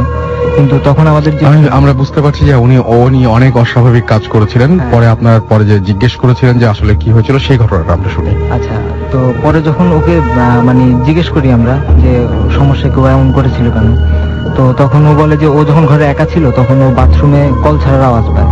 তো কল ছাড়ার আওয়াজ পেলে ও যখন বাথরুমে ঢুকে তখন দেখে যে মেঝেও পরিষ্কার, বাট কলও ছাড়া নেই। কিন্তু পেছন থেকে ওকে কে যেন 2 হাত দিয়ে ধাক্কা মারে। ধাক্কা দিলেও বাথরুমের ভেতর গিয়ে পড়ে যায়। আর এরপর থেকে ওর মানে অস্বাভাবিক আচরণ শুরু হয়। তার মানে মূল ঘটনাটা বাথরুমে ঘটেছিল, এবং তারপর থেকে যখন সে বেরিয়ে আসে এবং সে যখন একা ছিল তারপর এরকম অস্বাভাবিক কিছু আচরণ করে। থ্যাংক ইউ আপনার ঘটনার জন্য, আপনাকে অনেক ধন্যবাদ। আমরা বেশ কিছু SMS পেয়েছি, সেই SMS গুলো আমরা পড়ে ফেলতে চাই। আমাদেরকে রিন্টু অ্যান্ড শুভ্র রাজশাহী থেকে SMS করেছেন, এবং তিনি বলছেন অনেকদিন পর আমরা 2 ভাই একসাথে SMS করলাম, এবং একসাথে তারা ভূত FM শুনছেন। আমিন উত্তর থেকে SMS করেছেন, তিনি বলছেন রাসেল ভাই 2 মান্থ হলো আমরা মেসেজ SMS করি, আপনি পান কিনা জানি না। আমি যে মুহূর্তে পেয়েছি সেই মুহূর্তে তাদের SMS পড়ে ফেলেছি। ডেভিড আমাকে SMS করে বলছেন যে রাসেল ভাই আমার কেন যেন মনে হয় যে আপনি একজন লিসনারের SMS একবারই পড়েন একটা এপিসোডে, সেকেন্ড বার পড়েন না। অনেকের SMS হয়তো প্রথম থেকে পাঠাচ্ছেন, এখনো পর্যন্ত পড়তে পারেননি, এরকমও হতে পারে। সো এখানে আসলে আমার কিছু করার নেই, আমি শুধু সরি বলতে পারি। আনাস আমাকে SMS করেছেন, ভূত এফএমের প্রশংসা করেছেন। আনু নিশান চিটাগং থেকে SMS করেছেন, এবং তিনি বলছেন কতগুলো SMS দিলাম, কি পড়লা না, এই তো পড়ে ফেললাম আপনার SMS। সবুজ এবং তুহিন SMS করেছেন, এবং তিনি মানিকগঞ্জ গ্রাম থেকে মানিকগঞ্জ গ্রাম টিল্লি এবং তিনি SMS করেছেন সেইখান থেকে। এছাড়াও আমি দেখতে পাচ্ছি যে আমাদের SMS করেছেন doctor Rasel, Aziz supermarket এবং ভূতের বিল্ডিং, তার ওটার নাম তিনি বলছেন আর কি। তিনি বলছেন সেখানে 9th ফ্লোরে শুয়ে জানালা খুলে তিনি আমাদের শুনছেন। আব্দুর রাজ্জাক রায়ের বাজার থেকে লিখেছেন যে ভূত এফএমে যদি ভূতেরা সরাসরি এসে প্রোগ্রাম করে বলতো তারা কি কর্মকাণ্ড কারখানা করে তাহলে আরো অনেক বেশি ভালো হতো। ওকে, সেই সুযোগটা নাই, তবে কোনো ভূত যদি আমাদের ইমেল পাঠিয়ে দেন তাহলে হয়তো সেই সুযোগ হতে পারে। তানজির আমাদের SMS করেছেন, তানজির, সুমাইয়া এবং ইসরাত মোহাম্মদপুর থেকে, যে আমি গত প্রোগ্রামে 4-5টা SMS করেছিলাম বাট আপনি পড়েননি। ওকে, আজকে পড়েন প্লিজ, আমি আপনার SMS পড়ে ফেলেছি। লাস্টে বাথরুমে যারা যাবেন শো শেষ করার পরে তাদের জন্য একটা ঘটনা রয়েছে, সেই ঘটনাটা আমি পড়ে ফেলতে চাই, এবং সেই ঘটনাটা আমি যেহেতু হাতেও সময় তেমন নেই আমি পড়ে ফেলি। এটাই শেষ ঘটনা, আশা করছি আপনারা সবাই শুনবেন এবং ভালো লাগবে। আমাদের লিখছেন নুরুল ইসলাম সুজন, এবং এটা নুরুল ইসলাম সুজনের ঘটনা, তিনি আজকে এখানে উপস্থিত নেই, গাজীপুর পুবাইল থেকে লিখছেন। সেদিন ছিল স্যাটারডে, এবং খুব গরম পড়েছিল। কোনো একটি কারণে মায়ের সাথে আমার খুব ঝগড়া হয় এবং আমি তার সাথে খুব খারাপ ব্যবহার করি। আমি একাই ঘুমাই। প্রতিদিনের মতো প্রতিদিনের মতো রাত 11টার দিকে ঘুমাতে যাই এবং যথারীতি ঘুমিয়ে পড়ি। বাট খুব রাত হবার পরে শুরু হয় ঘটনাটি। হঠাৎ আমার ঘুম ভেঙে যায়। আমি বুঝতে পারি যে ফ্যান অফ, বাট আমি ঘুমানোর আগে ফ্যান অন করে ঘুমিয়েছিলাম। আমি বিছানা থেকে নেমে ফ্যান অন করি এবং আবারও ঘুমিয়ে যাই। কিছুক্ষণ পর আবারও গরমের জন্য আমার ঘুম ভেঙে যায়। আমি দেখি যে ফ্যান অফ। আমার খুব রাগ হয়। আমি মনে করেছি যে মা কিংবা বাবা হয়তো এসে ফ্যান অফ করে যাচ্ছেন। আমি কিছু না বলে ফ্যান অন করে আবারও ঘুমাই। বাট থার্ড টাইম ঘুম ভাঙার পর আমি আবারও দেখি ফ্যান অফ। এবার আমি সহ্য করতে না পেরে সরাসরি মা বাবার রুমে গিয়ে চিল্লাচিল্লি শুরু করে দিই। বাট তারা আমাকে অ্যান্সার করে তারা কেউ ফ্যান অফ করেনি। আমি আবার ফ্যান অন করে শুয়ে পড়ি। বাট এবার আমার ঘুম আসে না। আমি বারবার ভাবতে থাকি যে তারা কি আমার সাথে ফাজলামি করছে নাকি অন্য কিছু। 30 মিনিটস পর আমি যেটা হয় সেটা হচ্ছে টয়লেটে যাবার জন্য বিছানা থেকে উঠি। টয়লেটটা ছিল আমার মা বাবার রুমের মাঝে। আমি বিছানা থেকে টয়লেটের কাছে আসতেই দেখি যে বাবা ঢুকলেন এবং আমি পাশে একটা চেয়ারে বসে ওয়েট করতে থাকি। বাট 20 মিনিটস হবার পরও বাবা যখন বের হলেন না, আমি তখন ঘড়ির দিকে তাকাই এবং দেখি যে 2:47 বাজে তখন ঘড়ির কাঁটায় ঠিক এবং কিছুক্ষণ পরে টয়লেট থেকে পানির সাউন্ড আসতে থাকে। মনে হলো বাবা গোসল করছে। আমি এটা ভেবে আমি গরমের জন্য হয়তো তিনি গোসল করছেন। আমি আরো কিছুক্ষণ ওয়েট করি। বাট আরো 30 মিনিট যাবার পরও বাবা বের হলেন না। এবার আমি উঠে টয়লেটের দরজা নক করি। বাট দরজাটা খোলা ছিল, তাই আধা হাত ফাঁকা হয়েছিল এবং নিচের দিকে তাকিয়ে দেখি যে কোনো ভেজা কিছু নেই এবং টয়লেটের লাইট অন ছিল, তাই দেখা যাচ্ছিল। বাট গোসল করলে ফ্লোরটা ভেজা থাকার কথা। আমি তখন বালতির মধ্যে পানি নড়ার শব্দ পাই। আমি অবাক হই। এবার আরো জোরে ধাক্কা দেই। পুরো দরজা ফাঁকা হবার পর আমি আরো অবাক হয়ে যাই। দেখি একটি বাচ্চা বালতির মধ্যে বসে গোসল করছে। বাট বাবা সেখানে নেই। বাচ্চাটি ছিল খুব সাদা, বাট তার চোখগুলো ছিল রক্তের মতো লাল। সে আমার দিকে চোখ বড় বড় করে তাকালো। আমি অনেক চেষ্টা করছিলাম চিৎকার করার এবং সরে যাবার, বাট আমি যেন পুরো অকেজো হয়ে গেছি আর পুতুলের মতো দাঁড়িয়ে আছি, সব দেখছি। তারপর বাচ্চাটি বালতি থেকে লাফ দিয়ে এসে আমার গালে জোরে থাপ্পড় মারে। তারপরে আর কিছু মনে নেই। সকালে জ্ঞান ফেরার পরে আমি আমার বিছানায় নিজেকে আবিষ্কার করি এবং আমার পাশে আমার মা বাবা এবং আমার গাল লাল ফুলে ছিল আর খুব জ্বর ছিল। গালে কোনো আঙুলের ছাপ ছিল না, কেন তা আমি জানি না। আমাকে তারা সাথে সাথে জিজ্ঞেস করলো যে কি হয়েছে। আমি সব বলার পরে তারা কেউ বিশ্বাস করতে চায় না। তারা ধরে নেয় আমি হয়তো ওয়াশরুমে পড়ে গিয়েছিলাম। আমি কিছুটা সুস্থ হবার পর মাকে সাথে নিয়ে মসজিদের হুজুরের কাছে যাই। বাবা অফিসে ছিলেন সেই সময়। মা বাইরে দাঁড়িয়ে ছিলেন। আমি মসজিদের ভেতরে গেলাম এবং হুজুর কে সব বলার পর তিনি বললেন যে সেদিন হয়তো এরকম হতে পারে যে আমি আমার মায়ের সাথে খারাপ ব্যবহার করেছিলাম এবং সেই সময় সেটা আমাদের তিনি বোঝায় তোমার মায়ের সাথে যখন তুমি খারাপ বিহেভ করছো তখন হয়তো কোনো জিন তা দেখে এবং জিনটা ভালো প্রকৃতির ছিল বলে সে তোমাকে শাস্তি দিয়েছে। এরকম একটা ঘটনা ঘটতে পারে। ঘটনাটা এরকমই ঘটেছে হয়তো, কিন্তু আমি আপনাদের যে জন্য শোনালাম যে আজকে যদি হঠাৎ করে বাথরুমে গিয়ে এরকম আবিষ্কার করে আমি এরকম উদ্ভট কোনো দৃশ্য, এরকম পরিস্থিতি সৃষ্টি হতে পারে, এটা আমি ভাবতেও পারি না আসলে। যে বাথরুমের দরজা খুলে আপনি দেখবেন যে একটা বাচ্চা সে আবার বালতির মধ্যে বসে বসে গোসল করছে বা এরকম কিছু একটা, এরকম কোনো কিছু যদি আমি খুব অবাক হলাম যে আমাদেরকে এই ইমেলটা করেছেন নুরুল ইসলাম সুজন। তিনি আবার সেটা তাকিয়ে দেখেছেন, তারপর চর খাওয়ার পরে পড়ে গেছেন। জাস্ট বাথরুমের দরজা খুলে এই দৃশ্য দেখার পরে তার ফিট হয়ে পড়ে যাওয়া উচিত ছিল। এনিওয়েজ, আজকের হাতে সময় নেই। আজকে অনেকে এসএমএস পাঠিয়েছেন, অনেকের এসএমএস পড়া গেল না। আমি সেজন্য অনেক অনেক অনেক অনেক সরি যে আপনাদের অনেকের এসএমএস পড়িনি। শুধু নামগুলো পড়ে দিচ্ছি কিছু কিছু। আমাকে মঞ্জু আগ্রাবাদ থেকে এসএমএস করছেন, রুবেল জেবা আমাদের এসএমএস করছেন ময়মনসিং থেকে, এছাড়া আমাদেরকে খায়রুল পাটুয়াটুলি থেকে এসএমএস করছেন, আমাদেরকে নম্রতা এসএমএস করেছেন, মডেল শ্রাবণ আমাদেরকে আজিমপুর থেকে এসএমএস করেছেন, ইমরান ইরানি আমাদের নোয়াপাড়া থেকে এসএমএস করেছেন, বাবু আমাদের এসএমএস করেছেন আমাকে শরীফ হাসান এসএমএস করেছেন, পাগল ভূত এসএমএস করেছেন, নিম্মি, নিশান, তাইফ, শরীফ, ইন্দ্রাণী সহ আরো অনেকে। সো অনেকের এসএমএস পড়তে পারলাম না, এবং আমি চাইবো যে আগামী সপ্তাহে যেন অনেকেই এরকম আমাদের এখানে মানে এসএমএস তো করবেনই, সেই সাথে আমি অবশ্যই চাইবো যে ইমেইলে আপনাদের ঘটনাগুলো পাঠান, সাউন্ড ফাইল পাঠান। যারা আসতে চান তারা তো অবশ্যই you are most welcome. So যারা আসতে চান তারাও আমাদেরকে জানান যে কারা আসতে চান।